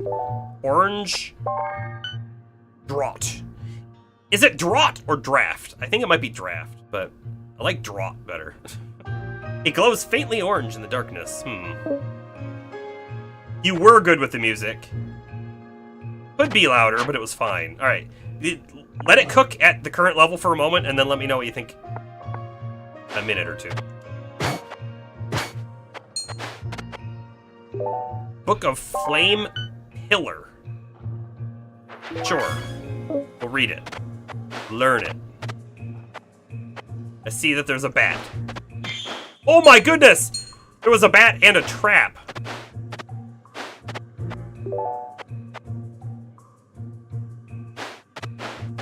Do they only trigger once? You're really digging this game? We've only played it for a minute, so hold off. Might turn out to be, like, really boring after you play it once. You know what I mean? Might be awesome. Ow. That dude also... Okay, he also had a weapon, by the way, and I didn't take damage by touching him. He had to hit me with it. What these scrolls do? Inscribed with mysterious arcane glyphs. Don't know what they do.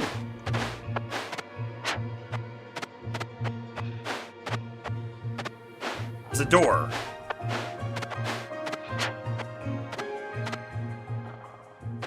There's a dragon? There's a dragon?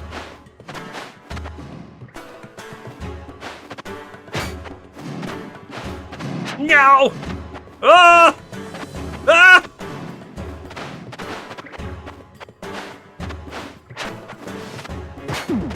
Oh no! I could leave through the door. I should probably leave through the door, huh? I feel like we can't kill him. Oh, is that not hitting him at all? Or is it because it's fire? He's also fire. Goodbye! That was not a good thing! It took half our life!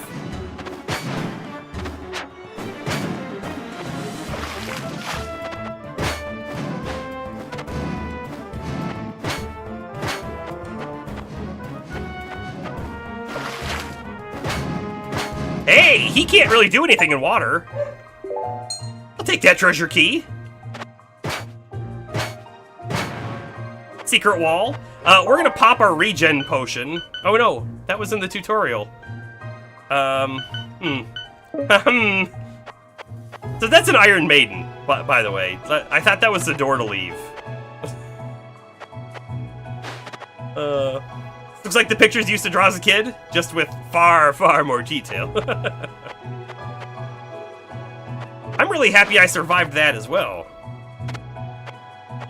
Hold on, we got a chest with a dagger in it. So, sword is 2 to 5, normal attack speed. 1 to 3, but very fast. Oops, it is very fast. It's definitely smaller though too, huh? Okay, now can I use the anvil? Right trigger? Oh, wait, what?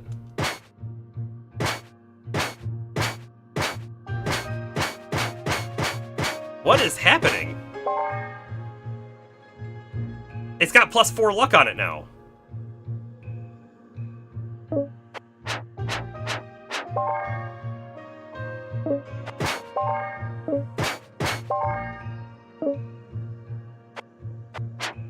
Okay, so if I hit the copper sword, did it do anything? No. Alright, whatever, we'll use the dagger. I like the dagger. What is that thing? I'm not, we're done with that thing. Alright, I'm terrified of this spot. Oh, okay. Rat. Kerpow, kerpow, kerpow. Oh, wait.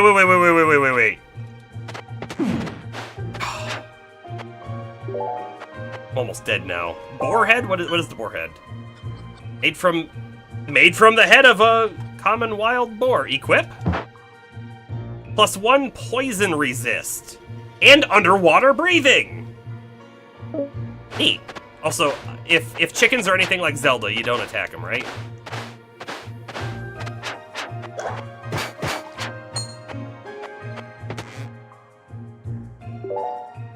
The Woodsman's Axe. Hold on, that slime can jump. 1 to 7 slow attack speed. No, I didn't want to drop it. I wanted to swap to it. Try it? Oh wait, I can't?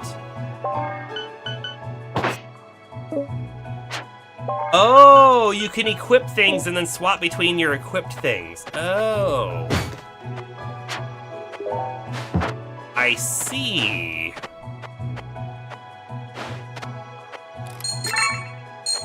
Stuff! Black elixir. Who knows what that does? Masterwork Highwayman boots. And a red raft. I'm gonna drink it. It might be a potion. Like a health potion, because it's red. Strength -1! What's a boarhead have to do with underwater breathing? The common wild boar is aquatic. I guess we just didn't know that until now, but now we know. All right, orange drink. Body feels weightless. Brown potion. Oh, that might have killed me. That's poison, right?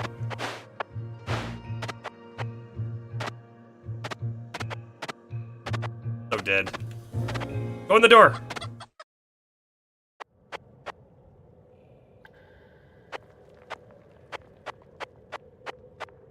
Will this save us?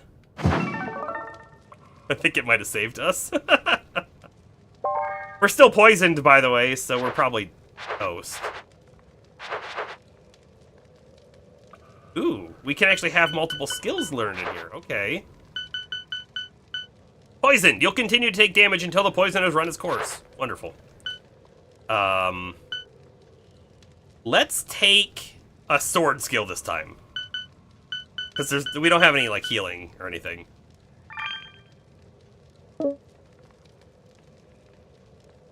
Yeah, hooray for the -1 strength.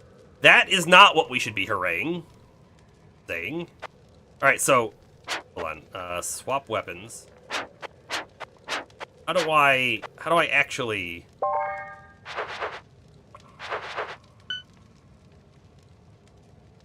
Slide backwards or forwards while stabbing. Maybe I have to use an actual sword, and we're not using a sword, because that could be bad.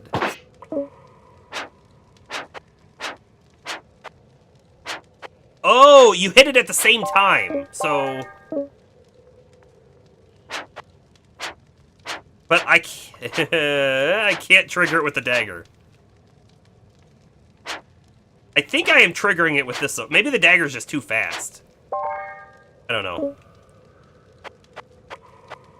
A book? Save game and quit the character select? No. No. No, we're just gonna go in the next level and die. That's all. Oh look, the poison wore off. I'm realizing right now that my audio has died. Probably just for me, if I had to guess, but I have audio again.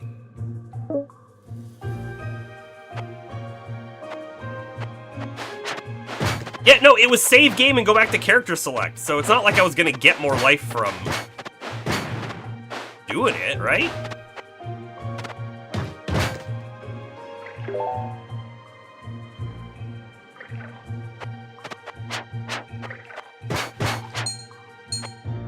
Hey, rat.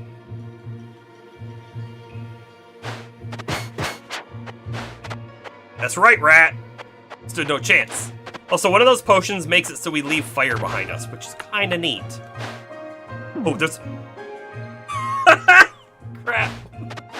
There's falling damage, everybody. There's a trap right there, you see it?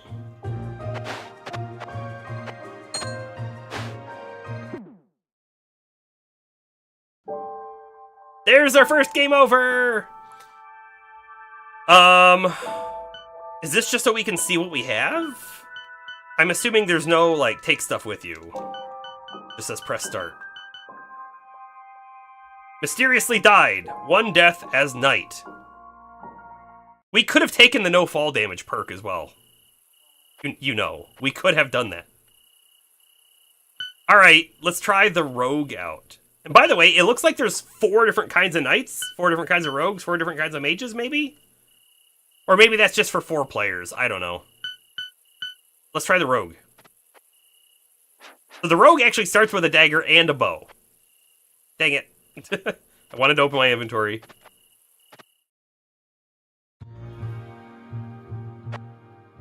There's a trap right here. Oh, there were 2 traps right there!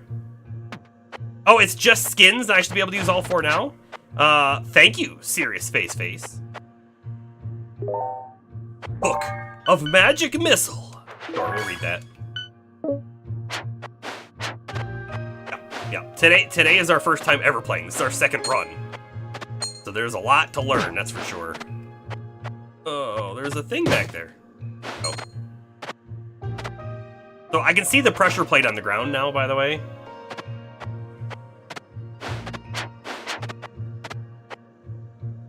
There's a monster on the ground right below us here.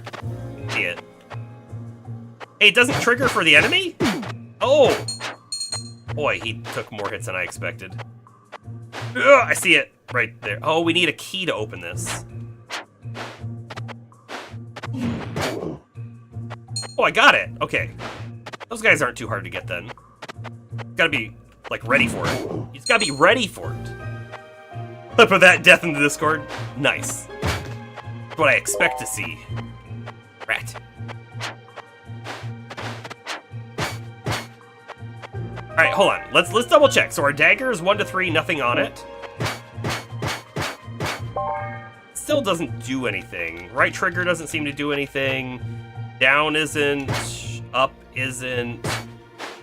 I'm not quite sure what we do here with the smith just yet. We'll have to figure that out. I don't want to know. Serious? I would like to figure that out myself. That's okay.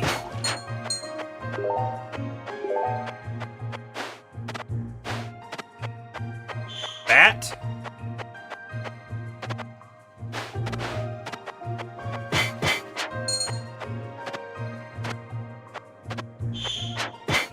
Okay, I see... I see traps, so I'm gonna fall. Oh boy. Jump! Nope, that didn't work. I was gonna try and jump back up immediately. Can I trigger these somehow? Let's see. What if I drop something?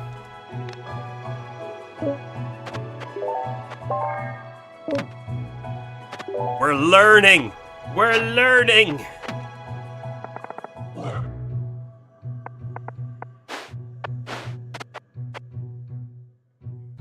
I don't know if he can make it up here. I'm gonna leave him there for a moment. We'll be back.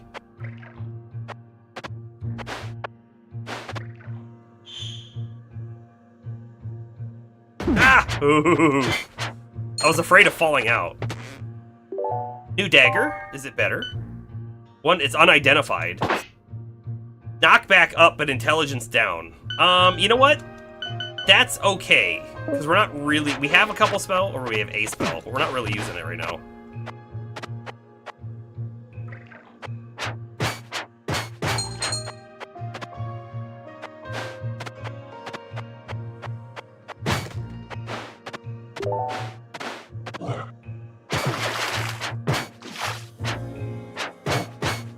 Ow! Oh, shop. We have a little bit of money. Negative strength sandals. Not to be worn with socks, okay? Wow. Angelic damaged ring. Dexterity up and fire resist. But we do not have the money for it. Don't have the money for anything. Goodbye.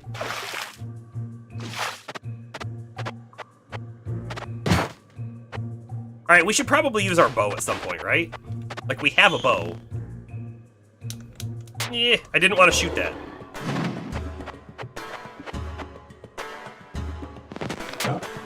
Saw the arrow launcher, that's why I wasn't jumping. Is there a way for me to cancel the shoot? Because, like, I don't want to shoot now, you know?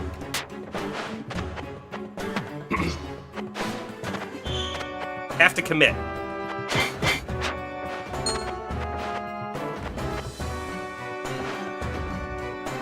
Ooh, ooh, ooh, hold up. Let's see if I can... I'm kind of like watching his patterns to see how he moves a little bit. Okay.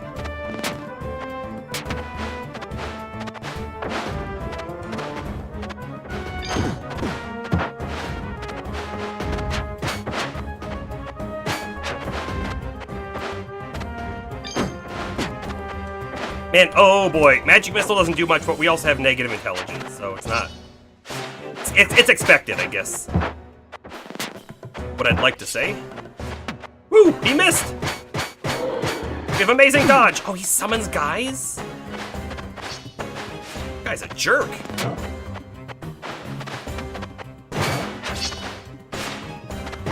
By the way, I really like that you don't take damage from collision. They have to actually hit you with their move. That's great. That's a great game mechanic. I like that a lot. Kill the Goblin King. Da da da da. We also got some Greaves. Hold resist down. Sink like a stone. I don't know if that's good at all. I don't know if that's good at all. Thanks, Bum. We also got a key, and if I'm not mistaken, there was a chest up above, right? Should maybe go up and open it.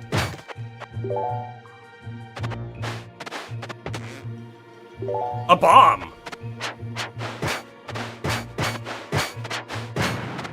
Oh boy, there's yeah, an arrow launcher. I didn't even need to go over there. Okay. Let's go back up and find that chest. Pretty sure there was one anyways. Yeah. Right? Right? Yeah. Way back there, though.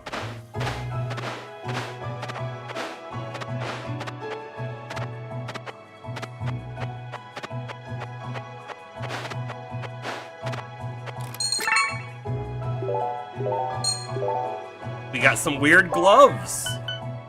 With strength, intelligence, and defense. Absolutely. Now, all of these potions that we're finding, they're all unidentified. I wonder if we get a way to identify them, or if I'm legitimately supposed to just, like, stumble into knowing what they are. I don't know.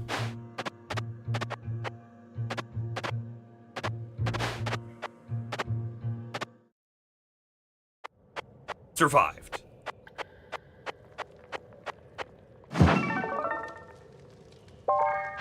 Okay, so we get completely new stuff here. Acrobatics. Press interact while holding left or right to roll. Holding a direction when taking all damage will roll. Okay. Jump off walls. 20% chance to evade physical. 40% chance to evade. Those are good. Archery. Enable strafing and jumping while drawing a bow. That's kind of cool. Arrows bounce off the first surface hit. Oh, like Hanzo from Overwatch. They penetrate. That's also great too. They pierce 2 targets, and arrows bounce many times. We got dagger skills, increased dagger damage. I like that. In fact, most of our damage is from the dagger. I'm probably gonna take that to start with. Thrown daggers. Oh, hold up and attack to throw your dagger. Thrown daggers will return. That's awesome. Stealth mode by ducking? That's kind of cool, too. Well, let's go dagger. Let's go dagger. That extra damage, you know? Again, save and quit. I don't want to save and quit, so we don't. That's only, like, if... Okay, I'm done playing, right? You're a bit pooped. Hitting the hay early. Hey, have a good night, James. Hopefully, I guess tomorrow goes well.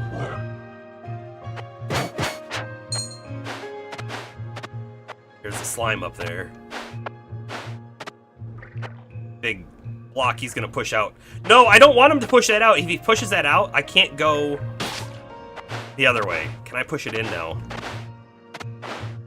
Ugh, maybe? Come on, push! Push! Ah!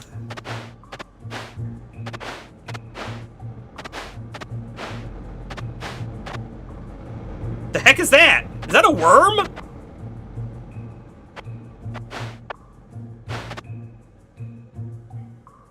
See, look, if he had pushed that out, we wouldn't have been able to come down here. Because of the spikes.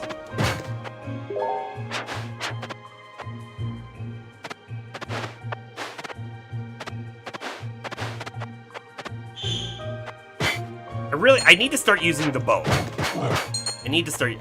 Although, to be fair, I know that we leveled up our dagger. Who are you?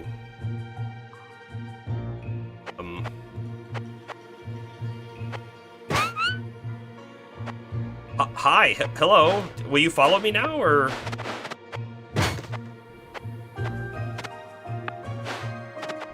Hello? What do I... I'm not attacking again. That feels like a... I'm gonna leave you there. Save the maiden. I mean... Is it a maiden? I feel like it was a fairy.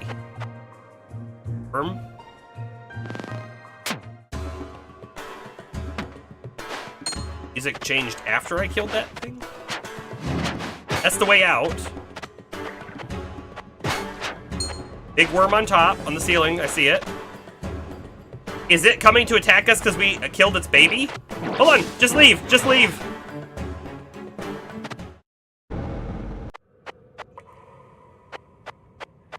I feel like that was really bad, because we didn't get new gear or anything on the level, you know? We also didn't get a level up. So, this next level should be even harder.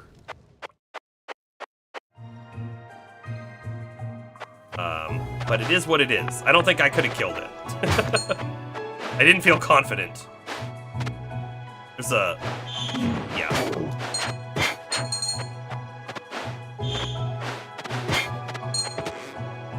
Traveler's Tunic! Cold resist, sure. I have money. There was a shop on that at the very end of that level, then we couldn't stay for it, though. Oh, I knew that was there. I was trying to juke it out, but it didn't happen. There's a dragon over there. I don't want to go wake it up just yet. Hold on. You have another path to check out too, right? Look. Flame pillar. I don't know. I don't think I want to read it right now.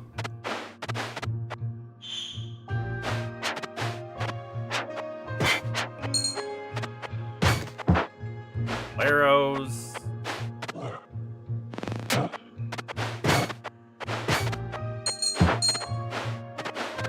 Shot it with an arrow. Did everybody see? Did everybody see?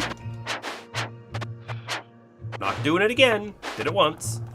By the way, we cheesed the dragon last time, right? By going in water, where his fire did nothing to us. I don't think we have that option this time. So... I don't think I want to fight it either. I feel like we have the capability at the moment. With my little dagger.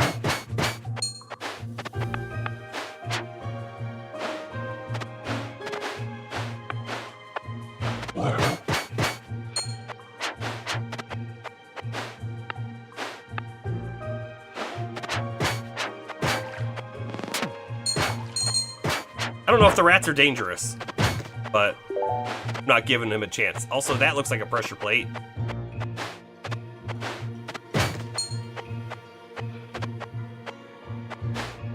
Poison the dragon? You know, we have a lot of scrolls, and I don't know what these do. We have a potion. I don't know if I can throw these or anything. Flashbacks to the beginning of Arx. What, with the rats? A new bow? This is 3 to 7. Also 3 to 7, but with 1 intelligence, so sure.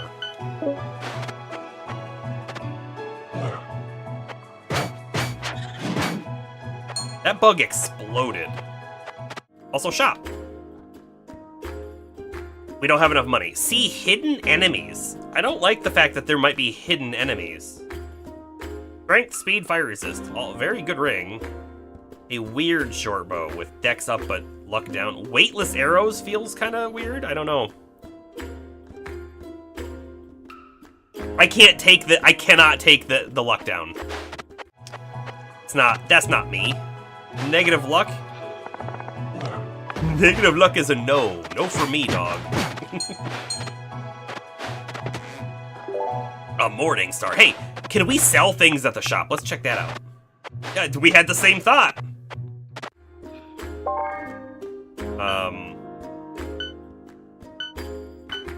Kind of feels like a no.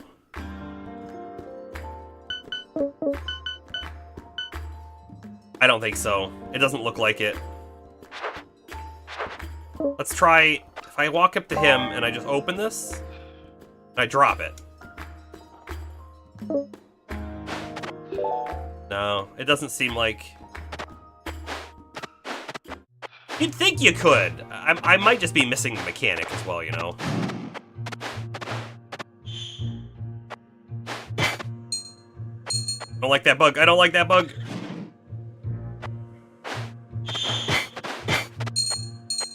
We have no key. What do we think this... The light.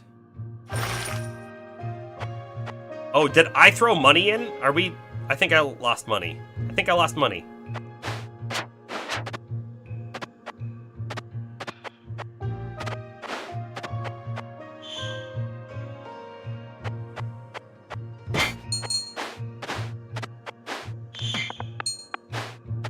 Love it when that happens. Nothing up there. So there is a pressure plate right there. Oh, I never thought about using an arrow on the pressure plate. Why is it electrified?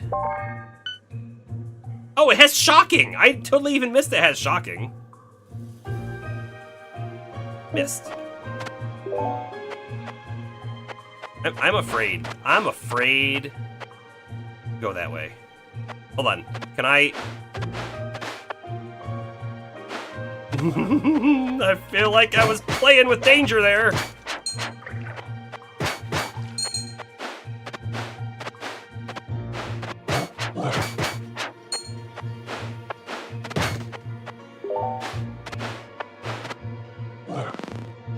Missed! And he took an arrow to the back.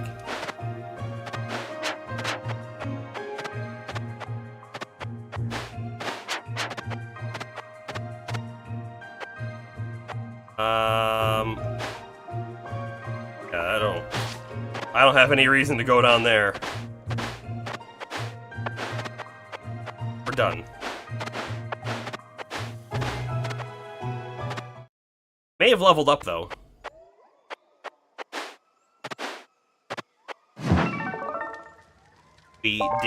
We did. Hold up and attack to throw your dagger. Thrown daggers will return. I want that. That sounds cool.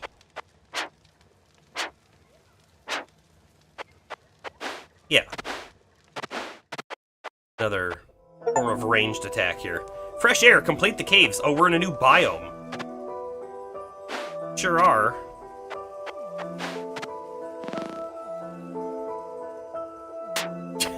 Oh, total whiff.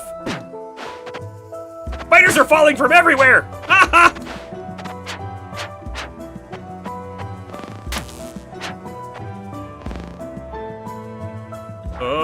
Oh, he just webbed me.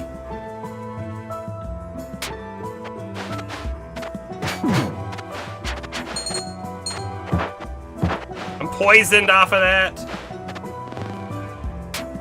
Missed. That was a mimic!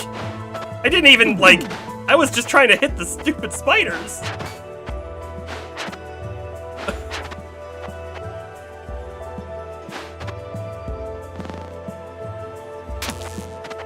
Did it drop something good? What is that?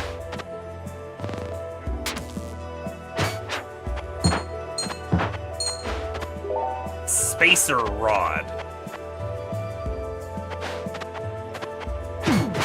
Poison me again. Oh my goodness. Hold on. What is the spacer rod? Fast attack speed. A magic weapon that recharges from hitting enemies. We're not doing magic. Okay, though. Is that an enemy? That must be an enemy. He's got a bow. Jump, I dare ya.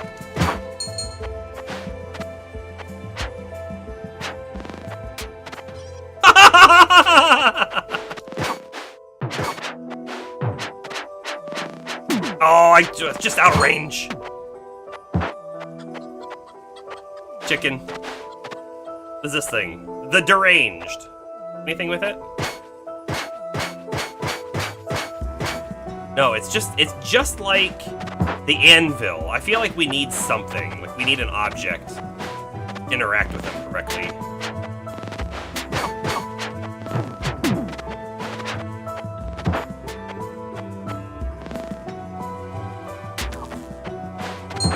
Got him. I couldn't see him, but I got him.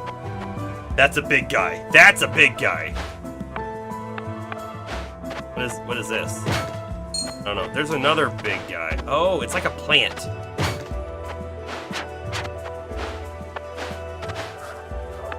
It's very Terraria-like, right?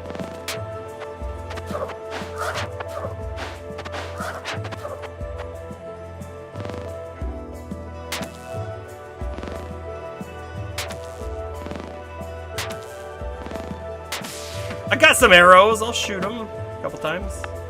He's dead.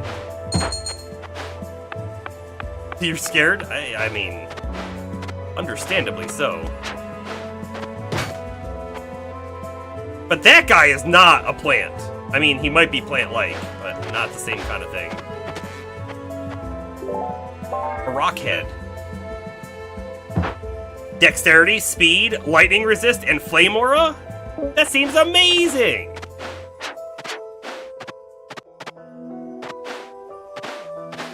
I don't know if flame aura does, but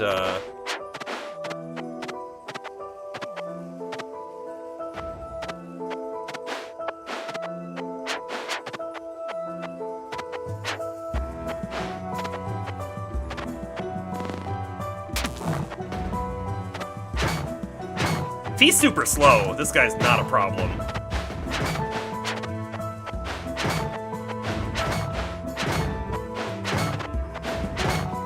Wait till he does like a rolling attack. Yeah, not a problem. Did he drop anything? Doesn't look like it.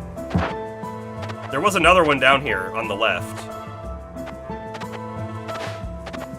Worth it to fight him, I think, right? So that we get... Yeah, there he is. I almost dropped right in there. I was gonna say so we get the XP, but he's in a really bad spot. Except... We have a bomb. Fly to? No, I just want to equip it. And then I just want to... That was not the right button. Ha-ha! Could I have busted my way through the wall? Because it looked like this broke. And it does look like there's space over there, doesn't it? Interesting. Anyway, we only had one bomb, so I can't really test it. By the way, these boots make us sink, so we don't swim in water, which could be a good thing, but it might also get us killed. So, if we start to drown, we might need to remember to pop our boots off.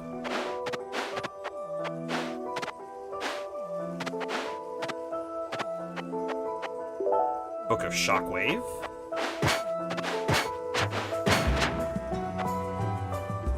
That like a piranha fish? The boots with the boar head, though, would be great. You're right. If he jumps on you, you take 999 damage. Did you see that?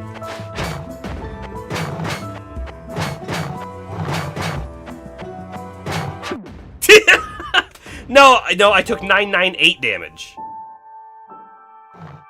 I was, Sacrifice extra equipment to the smith for a chance at new gear. Huh. New unlock, background, reach progression level 1. I was too greedy with trying to get those attacks in, I think, you know? Can I sacrifice stuff here? Is that a thing? No. Must be when we find the anvil. Is that the smith? Can I maybe drop items on top of it? We didn't try that. Died to golem. I will say, I liked the rogue better than the knight. We're going to try a mage this time. Oh, and look, I can come down here and swap what I'm wearing. I like the red one. This is kind of like a red mage. And then experienced. You're older and more experienced than the average adventurer, but you've used up most of your beginner's luck. Luck -3, starting level +1. Yeah, you know what? Let's pop it on. Does that mean that I get to spend a level immediately or not? Feel like I can.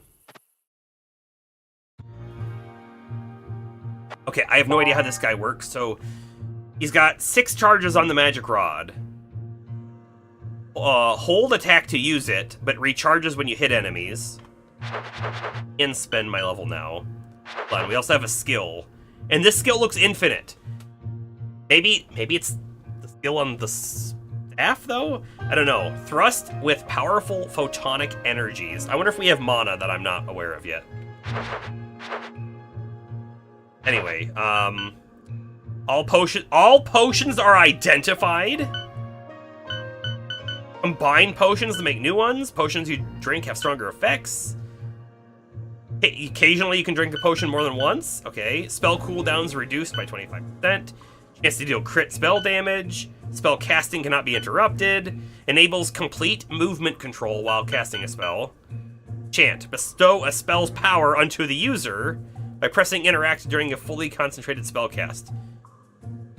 I don't even know what that means, but yes. And then we have a rod ability.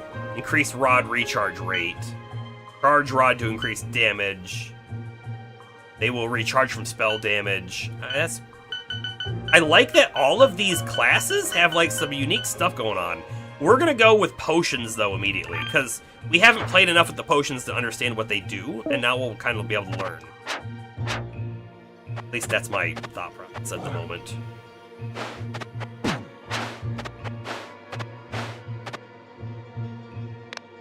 Oh, he didn't hit! Alright. I don't like this. I don't like this. We're so weak. Taking so much damage already. Because I don't know how to play the class yet. Figure it out, though. We'll figure it out.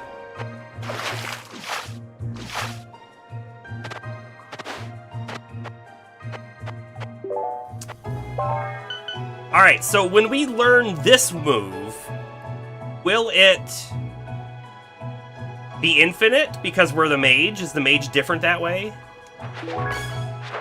No. Deep freeze surroundings, but only 10 times. I can easily switch to it. Okay.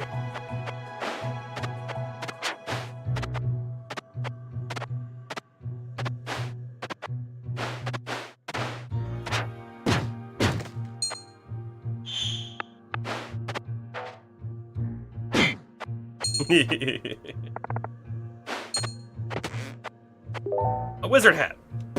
Oh, I just wasted a charge.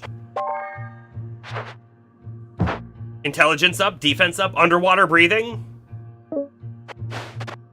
Shop immediately. He has to turn into mist when hurt? And a big axe. Okay. Turning into mist sounds pretty cool though, doesn't it?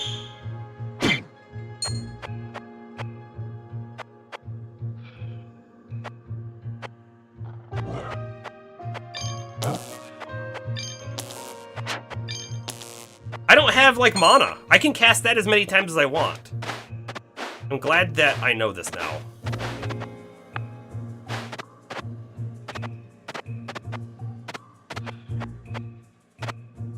The dragon down there. Oh, I was gonna say, I don't know if we can do the dragon, but you know what? We can breathe underwater. If I get him in the water, he can't do squat to us, right? My move might be electric, though. If it's electric, will I zap myself? It's kind of bad. Come down here, please. I want to zap you. He's not gonna move. Yow! Get in the water! Oh. I'm gonna kill myself like that.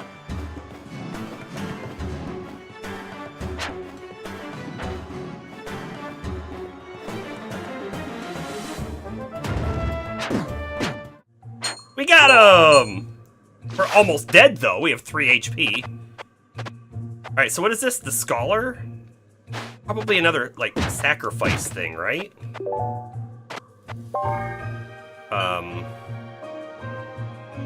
That go... It did! Didn't do anything, though? Hold on. Can I sacrifice more things? No.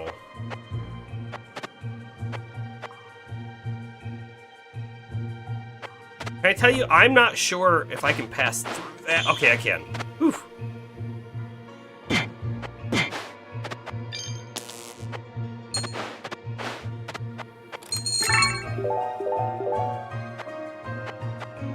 Alright, so we have potions. We know what they are. This is a quickness potion. That's a really good bow. I guess I can equip it, right? And then a potion of luck. Increase your luck by 1. Is that permanent? Guessing it is. Oh, no! Oh, I thought we were dead.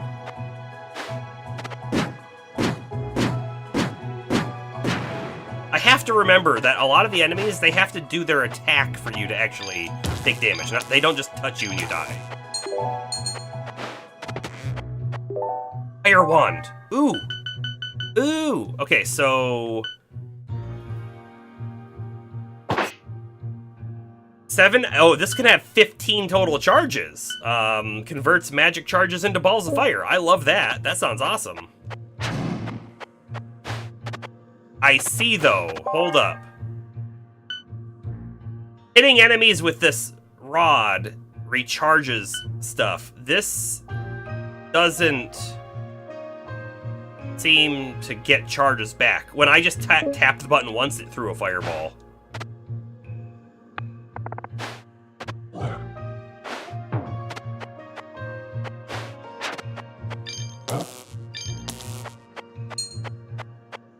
I guess I want to be a little careful with it. I don't want to waste it, you know?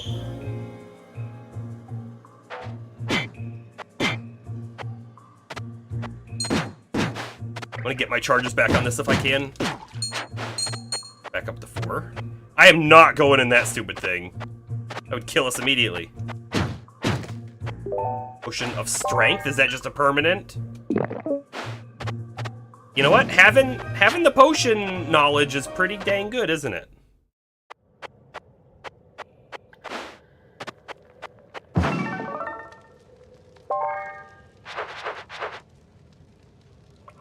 I could combine potions. I'm actually feeling like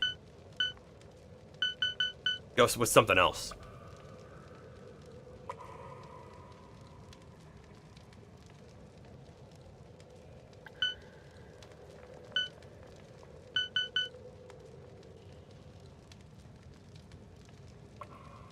Hold on. Before I do that, this is a rod, but this is a wand. So I would assume rods don't work with wands.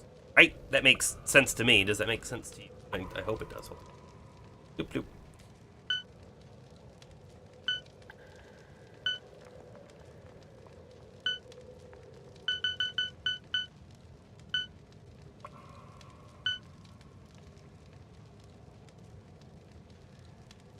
This says dexterity supposedly increases cast speed as well. And damage. And then vitality is how long you can stay up for, and intelligence is your maximum spell charge, as well as your overall spell casting ability.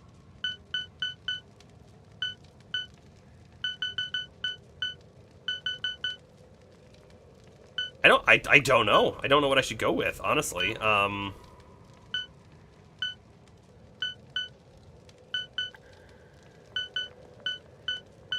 feeling like let's get the rod? Maybe? What was it? Spell's power unto the user by pressing interact during a fully concentrated spell cast.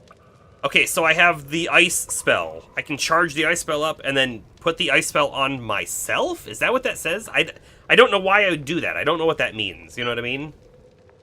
Which means we should probably try it, but I don't want to try it yet. This run feels okay. Let's maybe increase rod damage. Let's hope maybe we find a better rod out there. That'd be great. And away we go.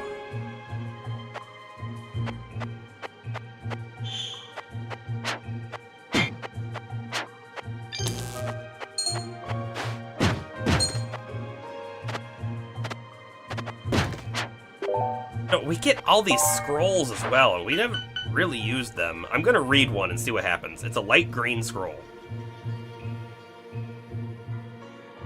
Apply to item? I don't know, That was an identify scroll.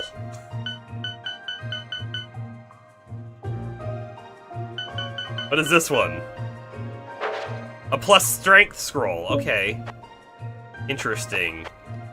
Interesting. A grappling hook? What? A crossbow specifically modified to launch a chain and hook. Hold up and ranged attack to use. I can't equip it, so maybe we... I didn't mean to do that. Maybe we can't actually use it? Sorry, ranged attack. We can use it.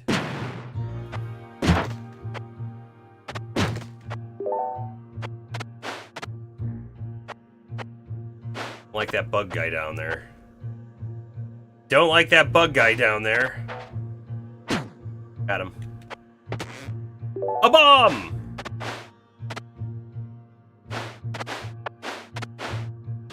Dang it! Dang it! Dang it! Those stupid spikes!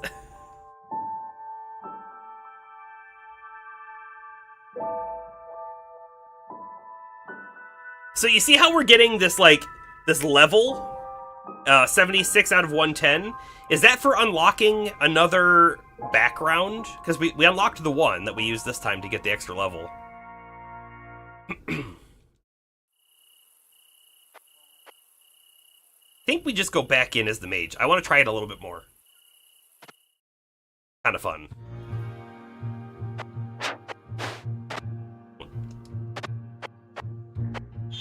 Get killed immediately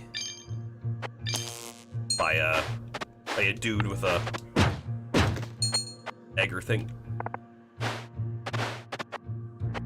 Ooh, oh, we found an anvil immediately.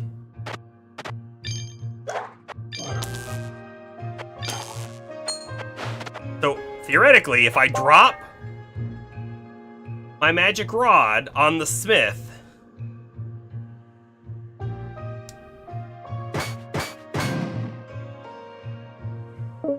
then we'll just lose it. The wonderful!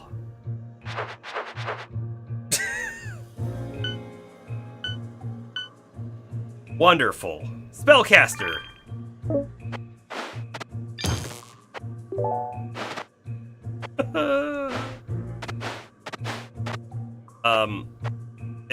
There's a chest and also an arrow shooter. Gloves. First, decrease weapon reach. I can't take them off. Kind of fun, right? Oh, by the way, I can punch. Ha!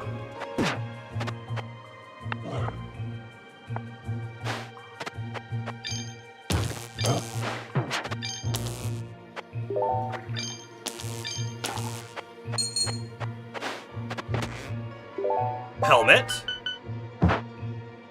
Flame aura and poison resist? Sure.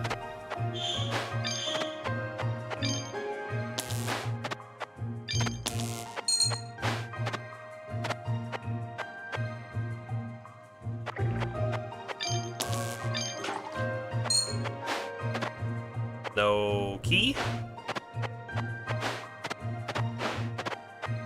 An arrow shooter down the other way. You have to push up to grab onto ladders, and I don't know why, I just forget. Got a Goblin King down there. Oh boy, that was close. A Book of Dash. Hey, hold on. I have Frost Nova already? Did that carry over between runs, or did I randomly start with that?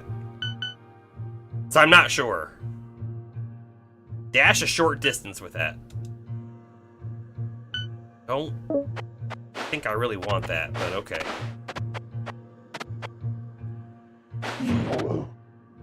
My Flame Aura got him. If I go down here, I get hit. There is a chest, though. Worth it?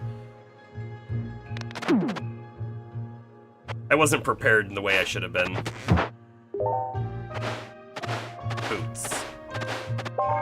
Boots. Also cursed. Fall through floors? What does that mean?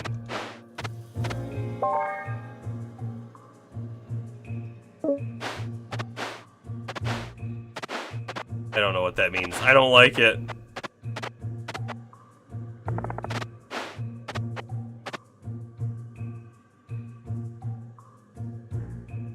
Alrighty, I don't know how we're gonna deal with this guy just yet. It's gonna be carefully.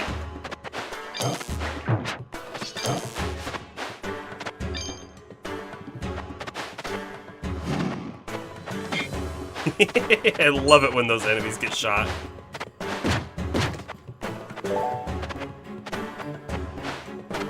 One of our scrolls might be able to remove, by the way, the curse.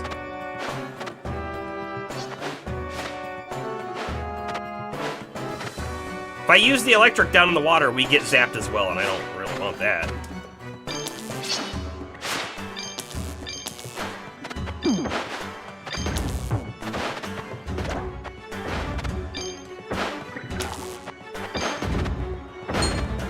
I don't think he can get us in there.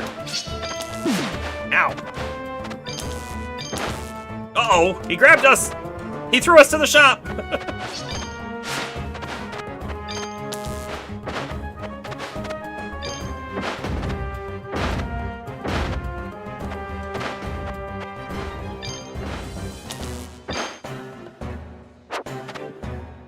He doesn't do a ton of damage, honestly, with that.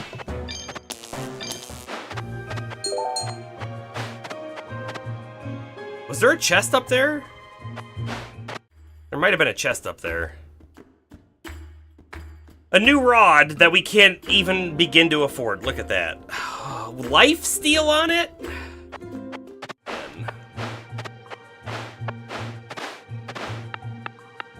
This is not a good run. You could even call this a cursed run.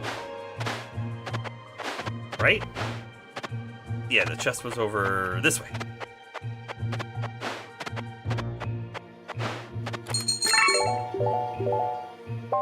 So we've got a new hat with boulder protection. Is that the big rocks that drop from the top?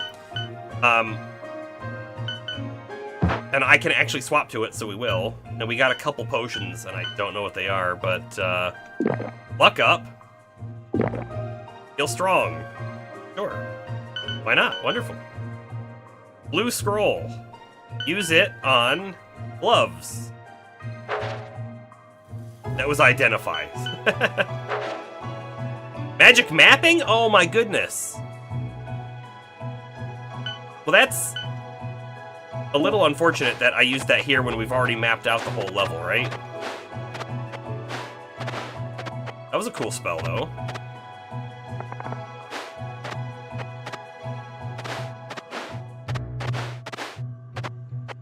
And now I know. Use that stuff in new levels, I guess.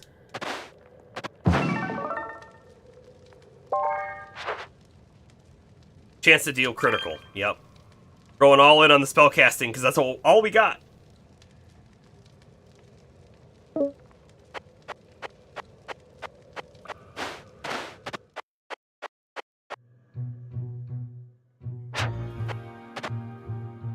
You see that on the wall? Is it an enemy? A trap? Anything? It must be nothing. It looks like something, though. Huh.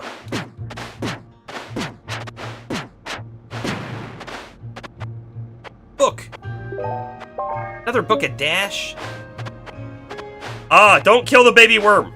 Don't kill the baby worm! Unless you want to live. And then... Or unless you want to die, I mean.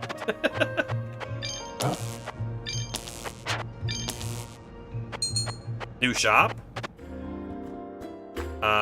We have no money.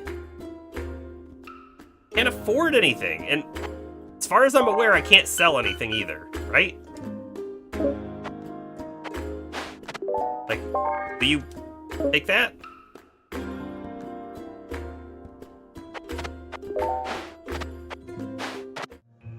I don't know. There's probably a way to do it, and we're just not figuring it out.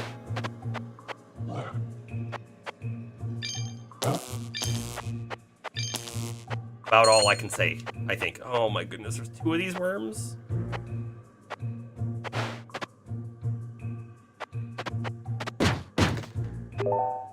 Ooh, a new magic mapping. Or whatever.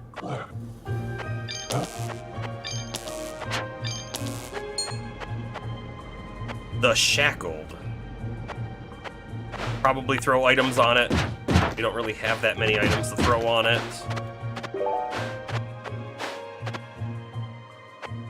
Yikes, yikes, yikes! He grabbed the ladder. That was so weird. Ow. Oh, he poisoned me too? Garbage. Hey, we have Identify Scroll.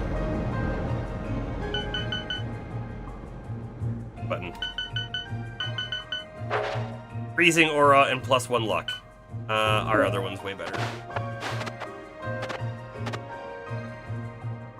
I'm not spending money on that. I don't know if this has been triggered. Hadn't been triggered.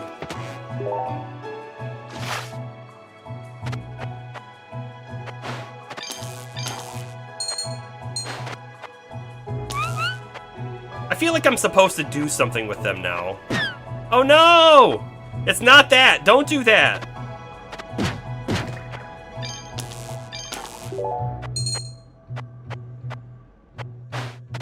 I feel so bad for them. I didn't mean to do it. Can I help you? Oh, wait, I picked him up. I picked him up. I can take him to the exit, must be.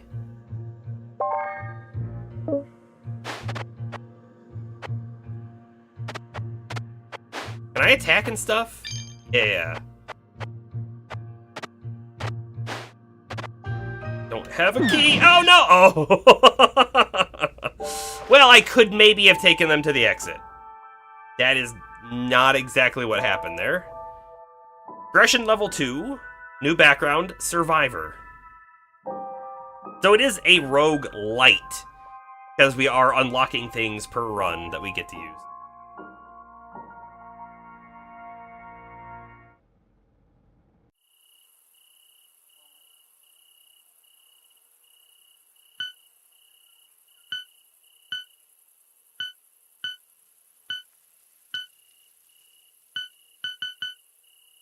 +5 to bonfire healing.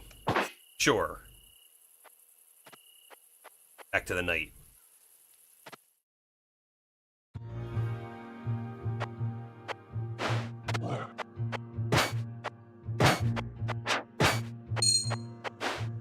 Yeah, the game's pretty neat. It is. Oh, and I feel like I'm, like, just ever so barely touching the surface of what the game has to offer as well.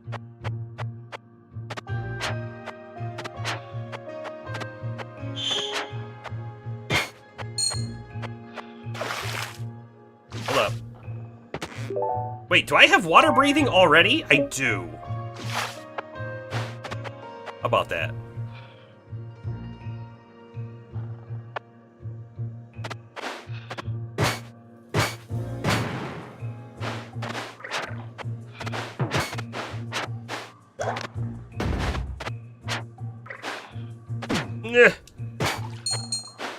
Dang slime.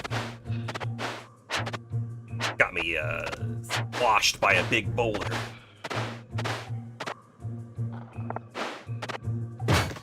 It's a dragon already? Hold on, I'm not prepared with our base gear, you know?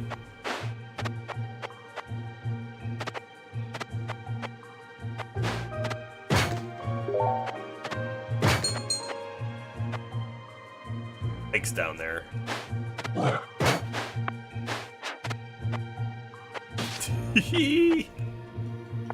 Right, killed himself. Played no part in his demise.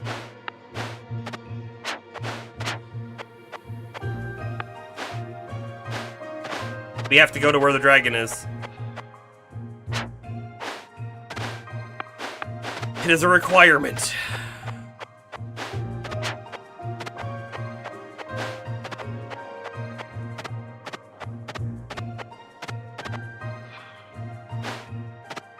Maybe we can bypass it.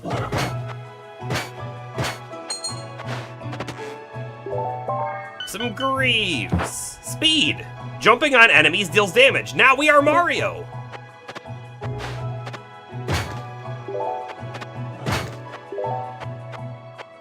Kill the dragon and we get the key though, don't we? Get the key, don't we? We can breathe underwater. If I can get him underwater, there's some water up above.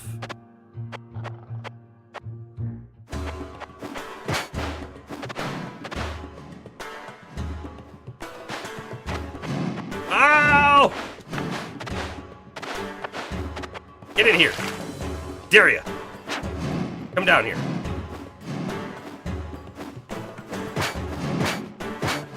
He's burning the water away. Do you see that?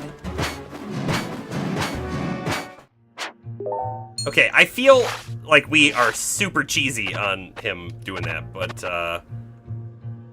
the game mechanic, right? Playing the game how they built it, right?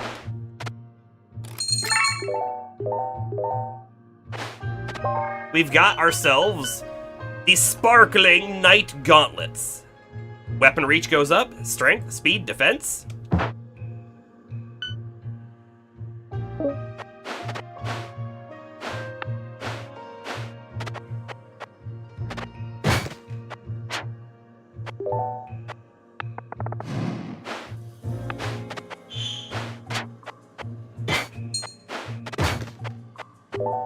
Book of Dash. Hold on, do we know any spells? We don't. I will learn that Book of Dash. This might actually come into play with this guy.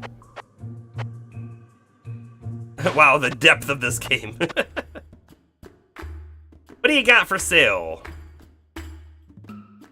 Poison Hammer.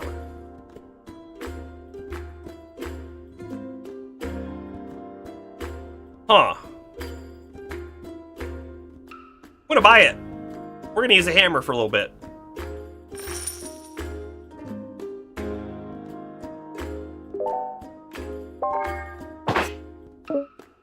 It's not any hammer. It's a poison hammer. Actually not that slow either. Normal attack speed. It's the same attack speed as our sword. Kinda same damage, probably average is a little bit more. Take it.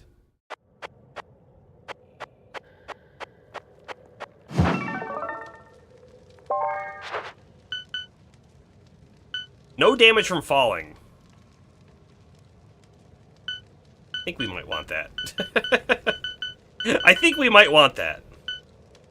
We also, if we're using the hammer, we don't get the sword abilities, I don't believe, right? So let's not worry about the sword right now.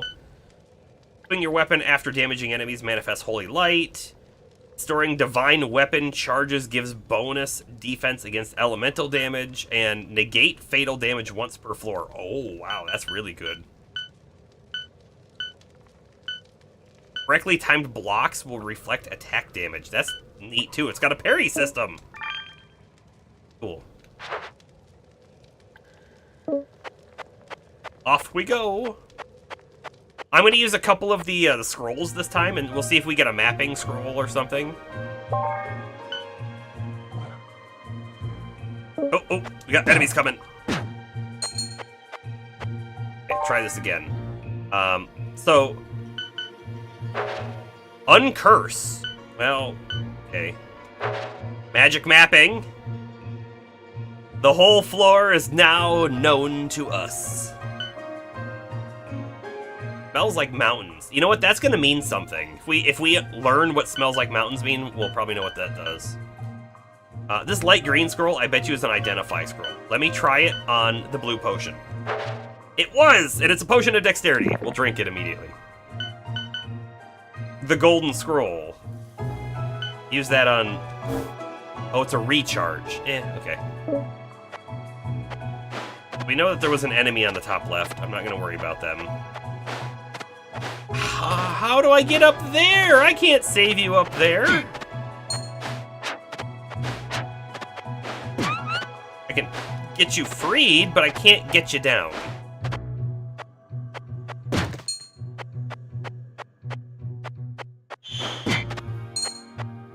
Okay, so this says offer weapons. We're gonna offer our sword. And it's gone. Do you think this is a chance that it gets upgraded or a chance it just gets broken? Because I'm not sure. Right? I'm not sure. Hit her and she will run and then you can pick her up. Good call. She'll also get poisoned though.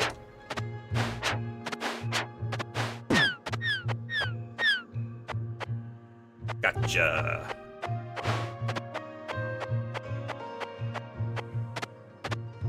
Oh no, oh no, oh no. Okay.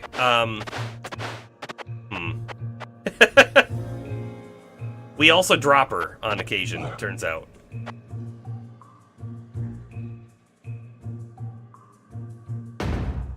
Rushed.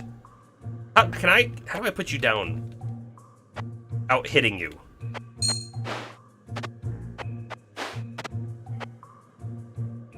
Doesn't feel possible. Okay, just one thing will make her run away. Boarhead. So we currently have underwater breathing and lightning resist, and we have a scroll of identify. So let's read it and apply it. Boulder protection and lightning resist. I like the underwater breathing. Didn't mean to drop you though.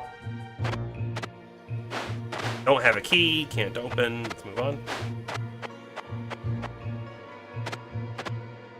Oh, you know what? We can tell from our mini-map that this over here is just a dead end. Boss down there? Hold on. You are safest right there. You go hang out. We kill this guy.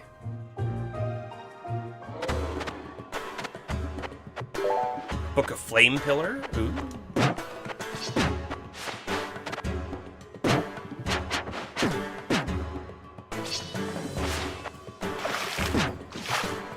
Wait, he can breathe underwater too? That doesn't feel right.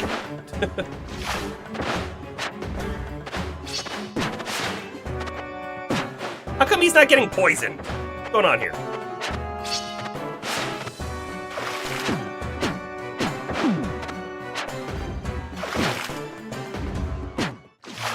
Got him.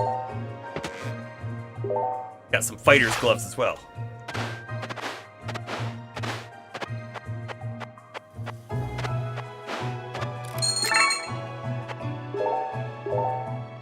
Okay, so what do we got? We got another dexterity potion. Drink that immediately. Fighter's gloves. Now here's the deal. Those gloves over there are very good. I have to believe these are not as good, and they could be cursed. I don't want to put them on.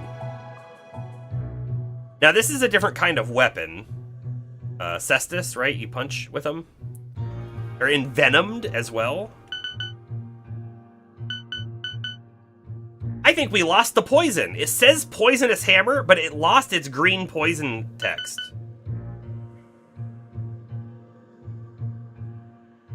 Coated with poison. Do you think because we used it underwater, we lost it? Is that a thing? No.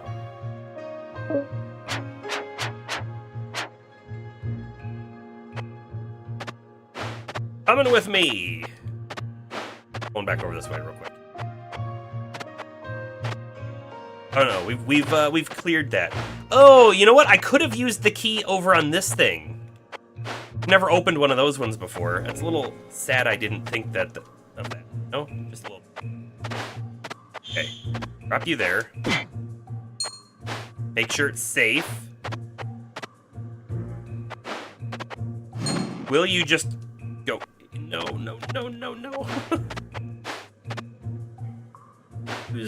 Maybe I have to actually, like, take her in, and I'm not ready to leave the map just yet. You can chill out there for a moment.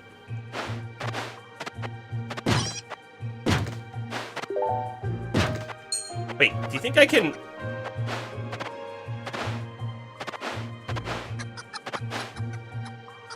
The chicken does stuff.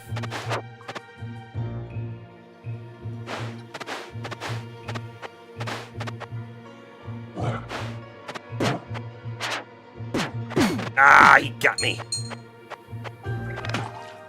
Thank you, Slime, for taking care of all the traps for me.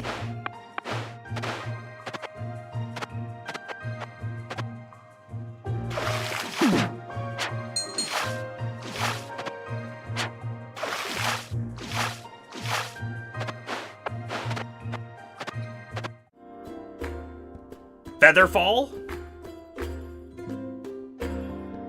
We don't have enough money. We don't have enough money. Man, I really wish there was a way to sell. Alright, so I'm going to take you again, and I'm going to push a couple different buttons real quick to see if, like, can I send her in without me? Feels like no, because it seems like you might be able to save the chicken separately. Okay, so what do you do? Did she upgrade the fire? We got the 20 and an extra 10 HP on that. Swing your weapon after damaging enemies. Manifests holy light. Thank you. Take that. On.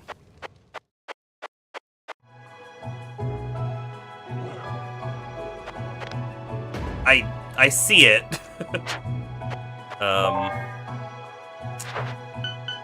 Magic map. I can also pop that real quick too. And I'm gonna just drop something.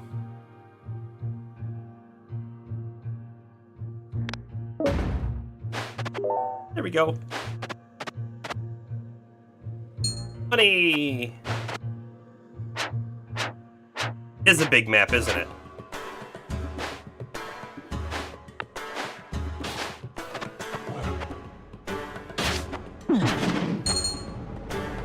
Don't like the big worm. Wait, he's already on me. The heck? Where's that other guy? Did he steal something from me?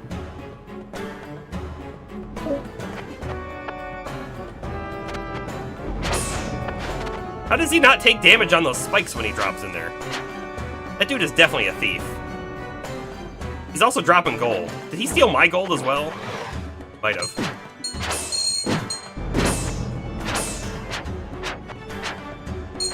I can't drop down there to get the sword thing that he stole, or the extra gold. Ah, I just took so much extra damage.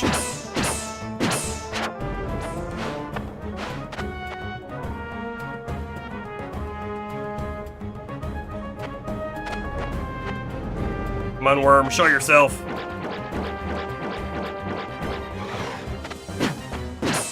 I almost fell off. Hey, bird food, kill the rockworm.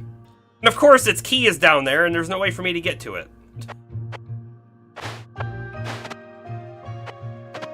I'm delighted by our situation here. Delighted, I tell you. Also, you, get out of here.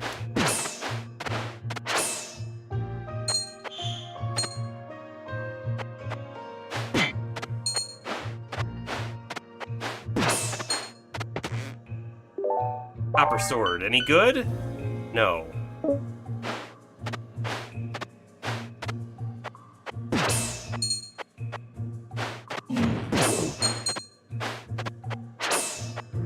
Do you think Magic Map would show where secrets are as well? Like, I don't need to be hitting walls?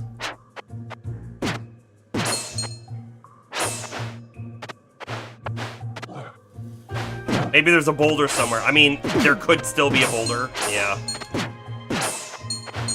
I was thinking about it too, but if there was, it would be like right here, right? Dang it! Those spikes are so very, unforgiving. Kill all cave beasts. We unlocked alternate cave theme music. And we unlocked a new class, a wildling.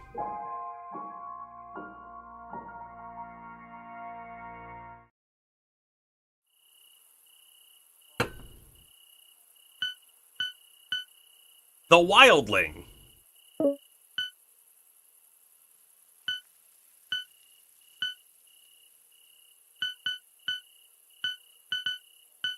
Feel like we're gonna go with the bear head.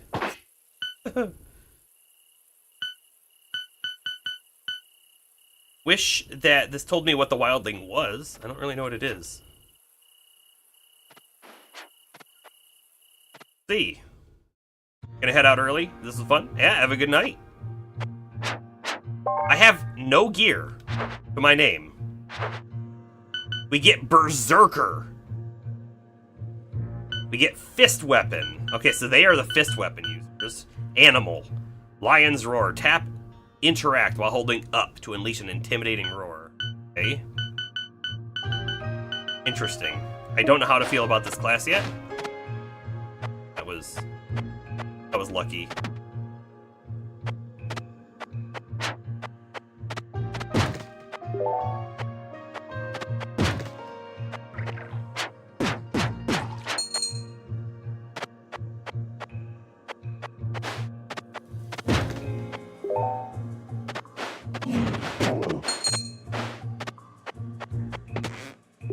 boomerang?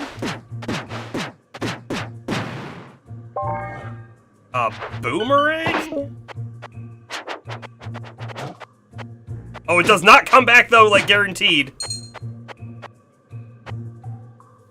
Interesting. Interesting. I like it, though. I see the big guy down there. I don't want to go down there just yet.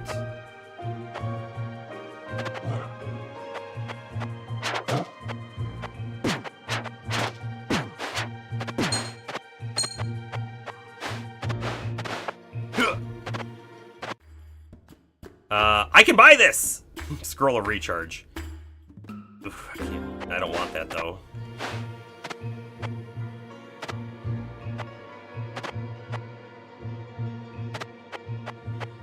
Chest. Oof. I am still forgetting every time that I have to click on the ladder correctly to climb. Don't know why. Hang up I have, though. Yeah, we'll learn that. Oh, and that's permanent! I love that spell, with it being permanent.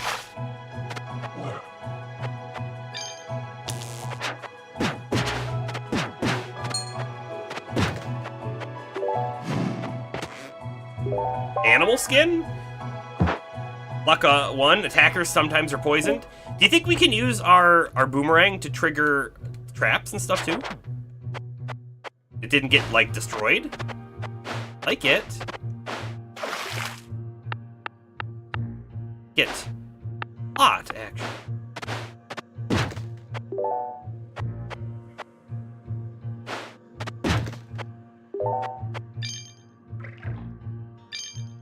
Yeet!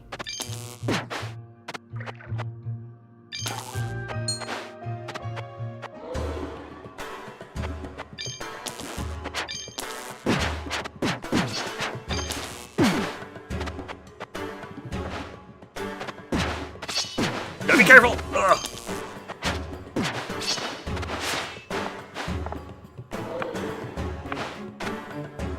Don't like it when he spawns extras. You don't need the ads. You know? Oh, he... Ouch. Ouch.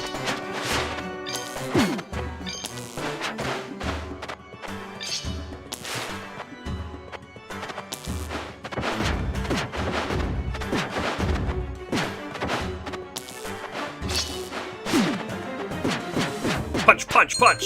Yeah! Key obtained! Chest was left.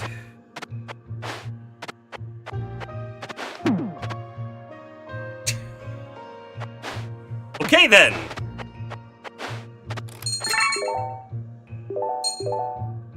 Crossbow? Always ready to fire as long as you reload it after shooting. Yeah, of course.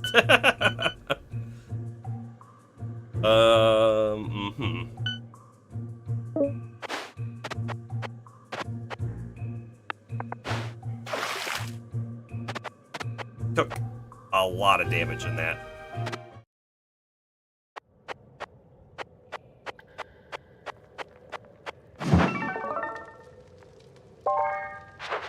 Okay, so I still don't actually have a weapon. We're just punching with our bare fists. Mixed direction combos deal more damage. Change the direction of fist weapon attacks. That one doesn't sound amazing. Hold to unleash multiple attacks. Longer rounds of pummeling. More longer rounds of pummeling. Combos will allow you to channel the energy required for the ultimate punch. The one punch, you might say. Continuous attacks cause you to go berserk, and you get Berserker's Blood, which we don't know what that actually does, but... Take less damage while berserking. Attacks while berserking steal life, that's amazing. Each enemy killed while berserking increases your strength, and increases the effect of berserk. Animal gives us Intimidating Roar, which probably makes things run away. Probably? While airborne, press down and jump to perform a crushing attack. Press interact while holding left or right to roll to enable inhuman sprint capabilities. Up and press jump to in midair to ascend. So like a double jump. Let's go animal. Animal feels cool. We got that. We don't know what it does, but I'm guessing it makes things run away.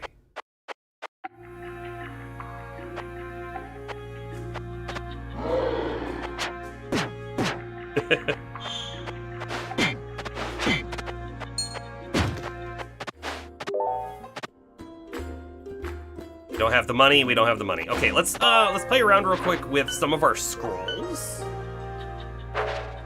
Blue is a teleport. I did not care for that.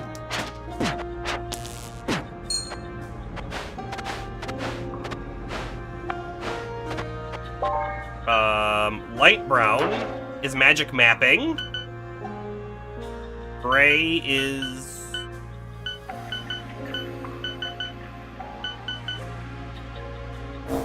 a recharge. Okay. We got the big worm again. Don't know if we have a good way of dealing with it, really.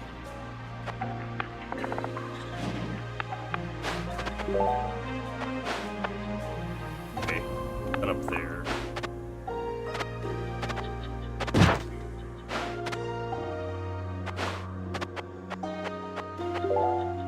Magic missile.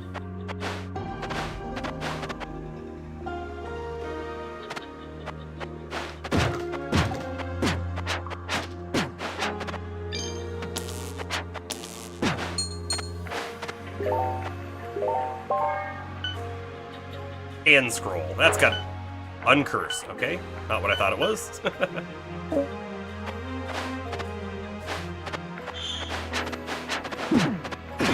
Dang it! Punching has such a small, like, reach. Can I trigger this?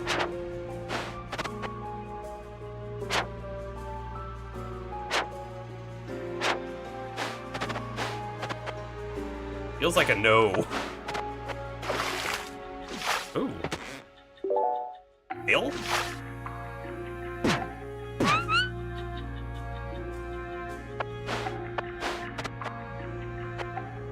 Don't know where I want to put you. No!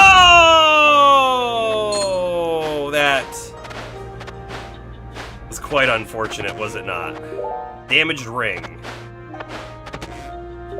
Wooden helm. No, we don't have a helmet. Flame aura, lightning resist. We don't have a ring. That was cursed!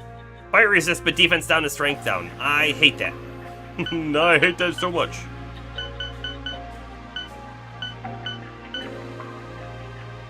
If we find another scroll of curse removal, we'll be able to do it. Because, like, we already know, we've already learned what it is.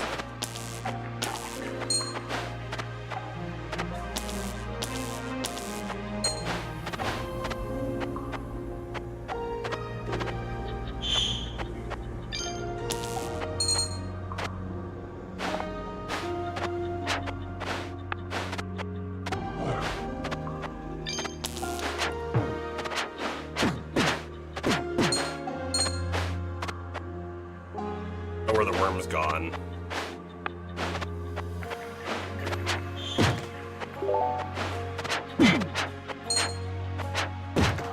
And scroll of recharge, that's not what we wanted. I'm gonna drink one of these and see what happens. We feel strong! Hey, if we can kill the worm, we'll open this time.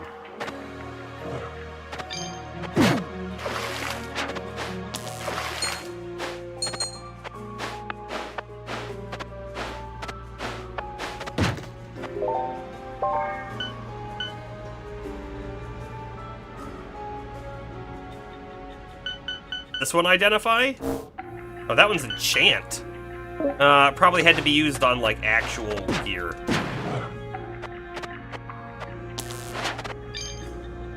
Ow! Oh! Oh! It like pushed him back and stunned him, and it pushed these blocks back, which was a little bit of a surprise to me.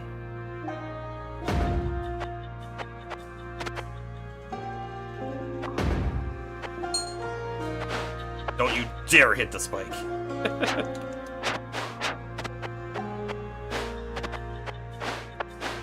Oh, that's the exit. I mean, we could still look for the worm.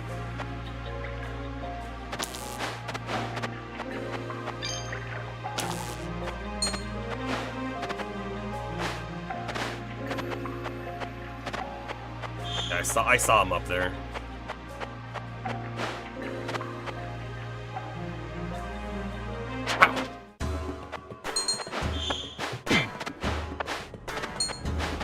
There he is!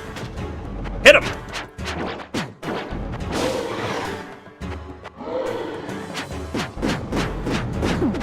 Oh no! Oh, I'm almost dead. Where did you go? Coward worm? We have to try for the kill now.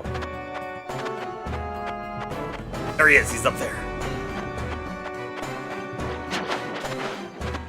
That did 20 damage?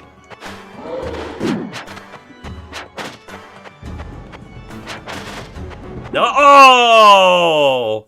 Estro! Welcome in, welcome in. We just did it. This game's really cool. This game's Vagante, if you haven't seen it before. We beat Arx Fatalis earlier, and now we're playing Vagante now, just as a... this felt like a good stopgap game before we jump into something bigger. We thought about... Hold on. We're gonna end that there, and Alt tab over to Steam. We thought about maybe a little crystal project, but I felt like I wasn't sure if this is actually the next game we were going to play, and I didn't want to pick it up if we only play it for one night, and even half a night at that. So we kind of held off, but yeah. So also, unfortunately, Astro, I'm feeling like this is end of the night for me. But I have a question for you.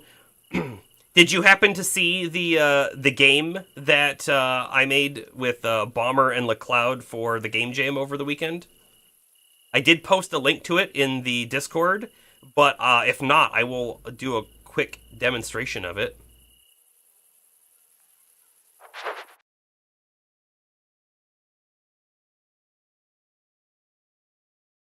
I did saving the game stats for Vagante work, no problem, but when we tried to save it for Arx Fatalis, it went to like negative 900.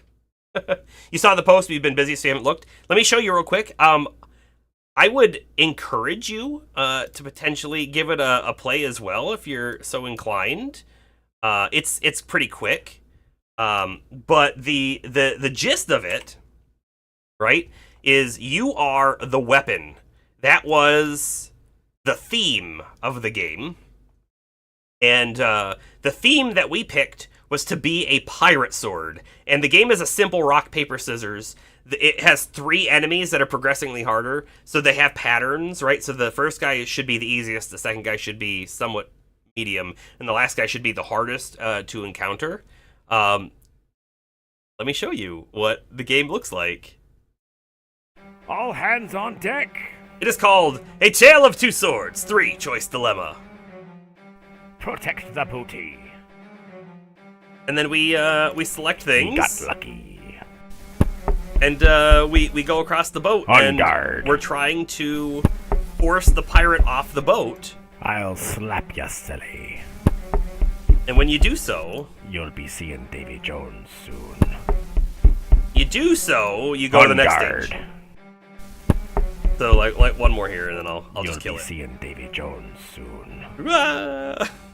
Throw him overboard. And then here we are for the next guy, and we On guard. do the same thing, right? But he has a different pattern that he does, and then the last guy is the hardest. And so you're trying to get to... Oh, that hurt. the end, and then it'll display how many turns you took. So you can actually, like, you can potentially compete with other people if you want to be like, I beat the whole game in 30 turns. They're like, oh man, it took me 56. Stuff like that. If you're at all interested in a bigger deep dive, definitely go back in the VOD, because I talked a lot, honestly, about the whole thing and what I liked about it and why I chose to do the game jam, and talked a little bit about the code and some of the struggles or challenges I overcame in it. So it was a little bit of a like a devlog sort of thing as well. So it was good. Yeah. So that being said, Arx Fatalis is complete. The game we played tonight, Vagante, like I said, I don't even believe it's on this list. It was just something I wanted to play, so we did so. Now is the time to take a look at the backlog, and if anybody out there has any suggestions for what we play next, please let me know, and we will consider it as the next game. I'm not sure if I want to jump into something super long or if I want to play something shorter. It'll kind of be what you guys think as well as what I feel when our next stream is. Also, because the game jam is done and I'm not spending a lot of my excess time doing that, we will probably do a few extra streams coming up. So just be on the lookout in Discord. I will post about them accordingly. Yeah, yep.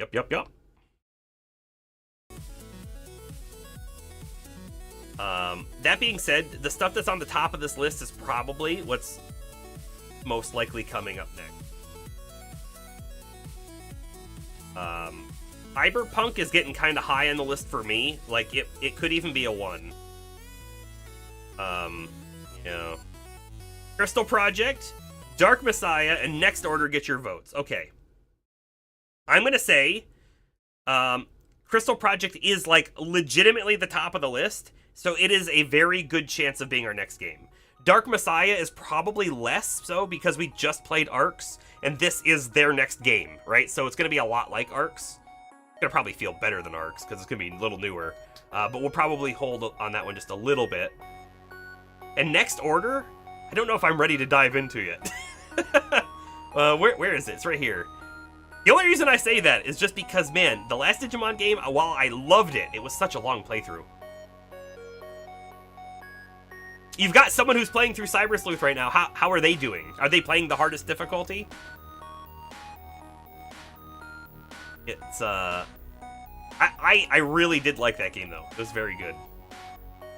Oh, he's playing Hacker's Memory first, and he knows nothing about Digimon before starting it. Oh. Huh. At the time, I was thinking, I don't think I want to go back and play Hacker's Memory, but the longer it's been since I played Cyber Sleuth, the more I'm like, maybe Hacker's Memory would be cool. But if we do that, it's going to be way after Next Order. It's going to be way after Next Order. I want to play Digimon World. There's many more things in Hacker's Memory? What do you mean by things? Like game mechanics? Or what do you mean? You know, that was something that Cyber Sleuth was light on, right? We talked about it, and again, I said this already once this stream, but I really liked Cyber Sleuth. However, Cyber Sleuth, I feel like while the pacing was okay, they could have cut out a lot of fluff sort of stuff and just had more main story and then had a lot of optional things. There were a lot of things we did that could have been optional, but it has more mechanics. Okay. He's doing all the side quests. We started that way.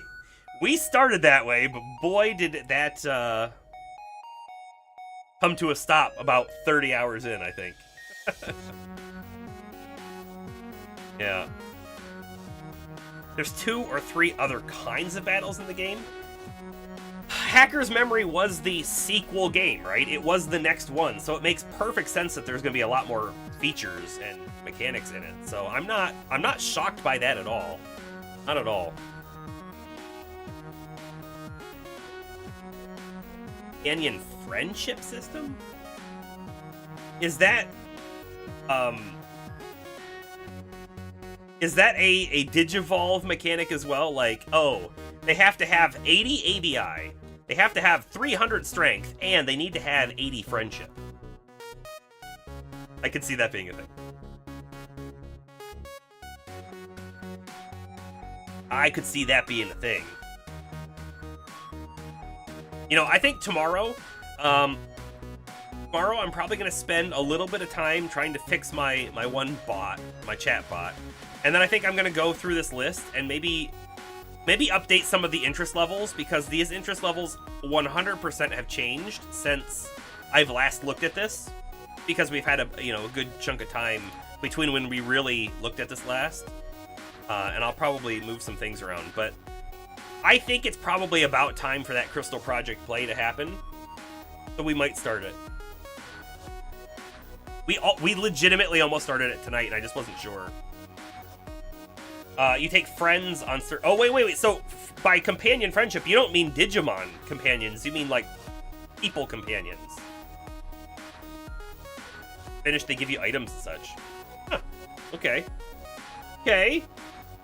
There could be some good items hidden behind some of that, right? If I recall correctly, you didn't beat Hacker's Memory, right? You started Hacker's Memory, and then you got a little bit into it, and you got burned out, I think. Is that right? Oh, some of the friendships are people, and some are Digimon. Okay. You barely played it at all, yeah. Honestly, I feel like that would have happened to me too. I think if I jumped right from Cyber Sleuth into Hacker's Memory, it would have just been too much. And honestly, that's why it's the unfortunate reality. Wizardry, right? It's paused. We may return. Legitimately, we may return to Wizardry. It's just we did so many similar type games, turn-based JRPG and other blobbers right before it, that I guess I think I also got a little burned out after our party wipe happened for the third or fourth time. So I want to go back. I really do. I'm just not ready for it. Ran into another game you're curious. Oh, it's called Sea Fantasy. We'll pop that open real quick. Sea Fantasy. Hold on. Brand new action RPG game where you stand on an adventure to fish the seas. You stand on an adventure. What? To fish the seas. Okay, so it's a fishing game? This is not a peaceful fishing game. The destruction of the world is imminent. Alright.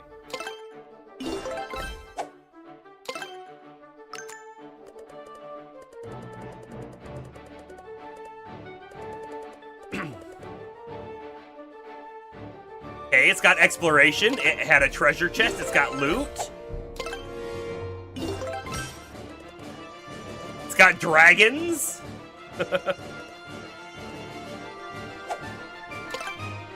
This feels like a game maker game, though. That's not necessarily a bad thing. But,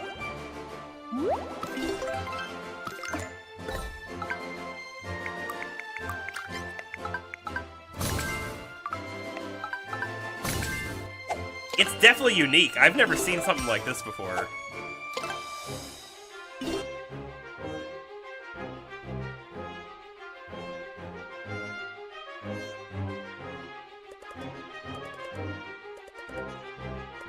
Lupin's Labyrinth. Get a magical tool.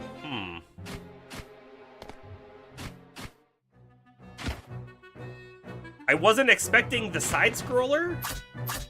I wasn't expecting boss fights, I guess?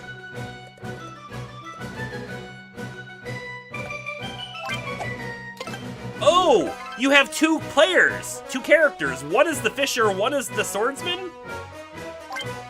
So you have a bodyguard and a fisherman. That's a neat mechanic.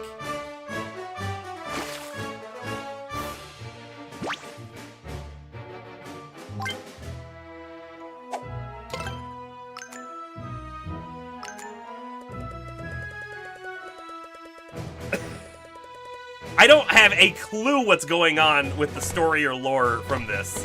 And there's Metal Gear Solid sections? You're like 15 hours in, and you might be 2/3 through. Okay.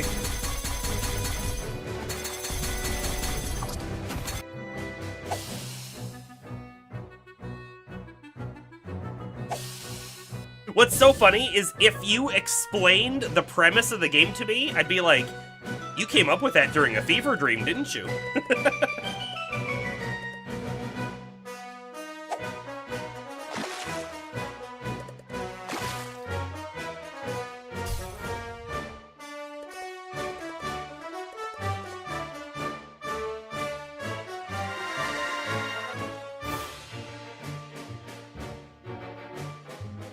I think this is a neat idea. I think it's a neat idea. I'm gonna throw it on the wish list. When did it come out? It just came out. Well, you know, at the beginning of the month, but it just came out. Okay. Yep, one friend already has it. All right. Let's throw it on the list. Sea fantasy. I don't know how to like mark it just yet, but sea fantasy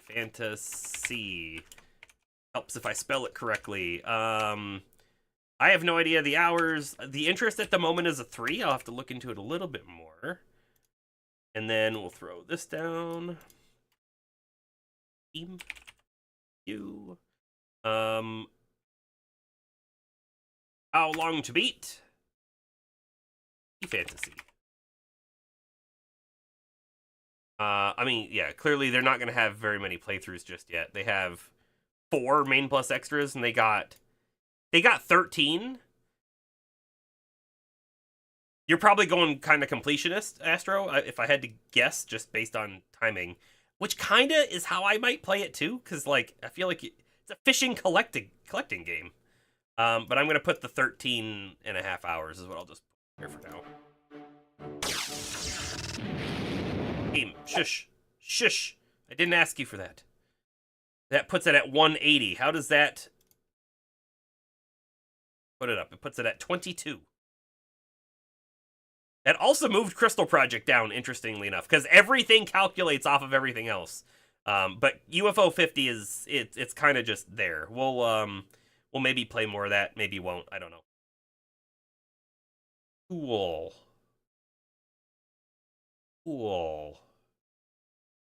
Yes. Alrighty. Well, thank you for sharing that with me, Astro. I don't think I've got anything else for tonight.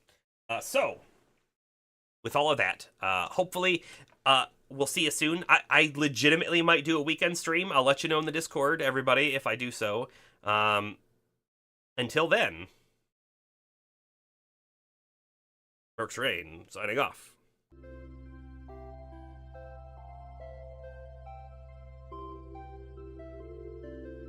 You're off early on Saturdays now. Okay. What time?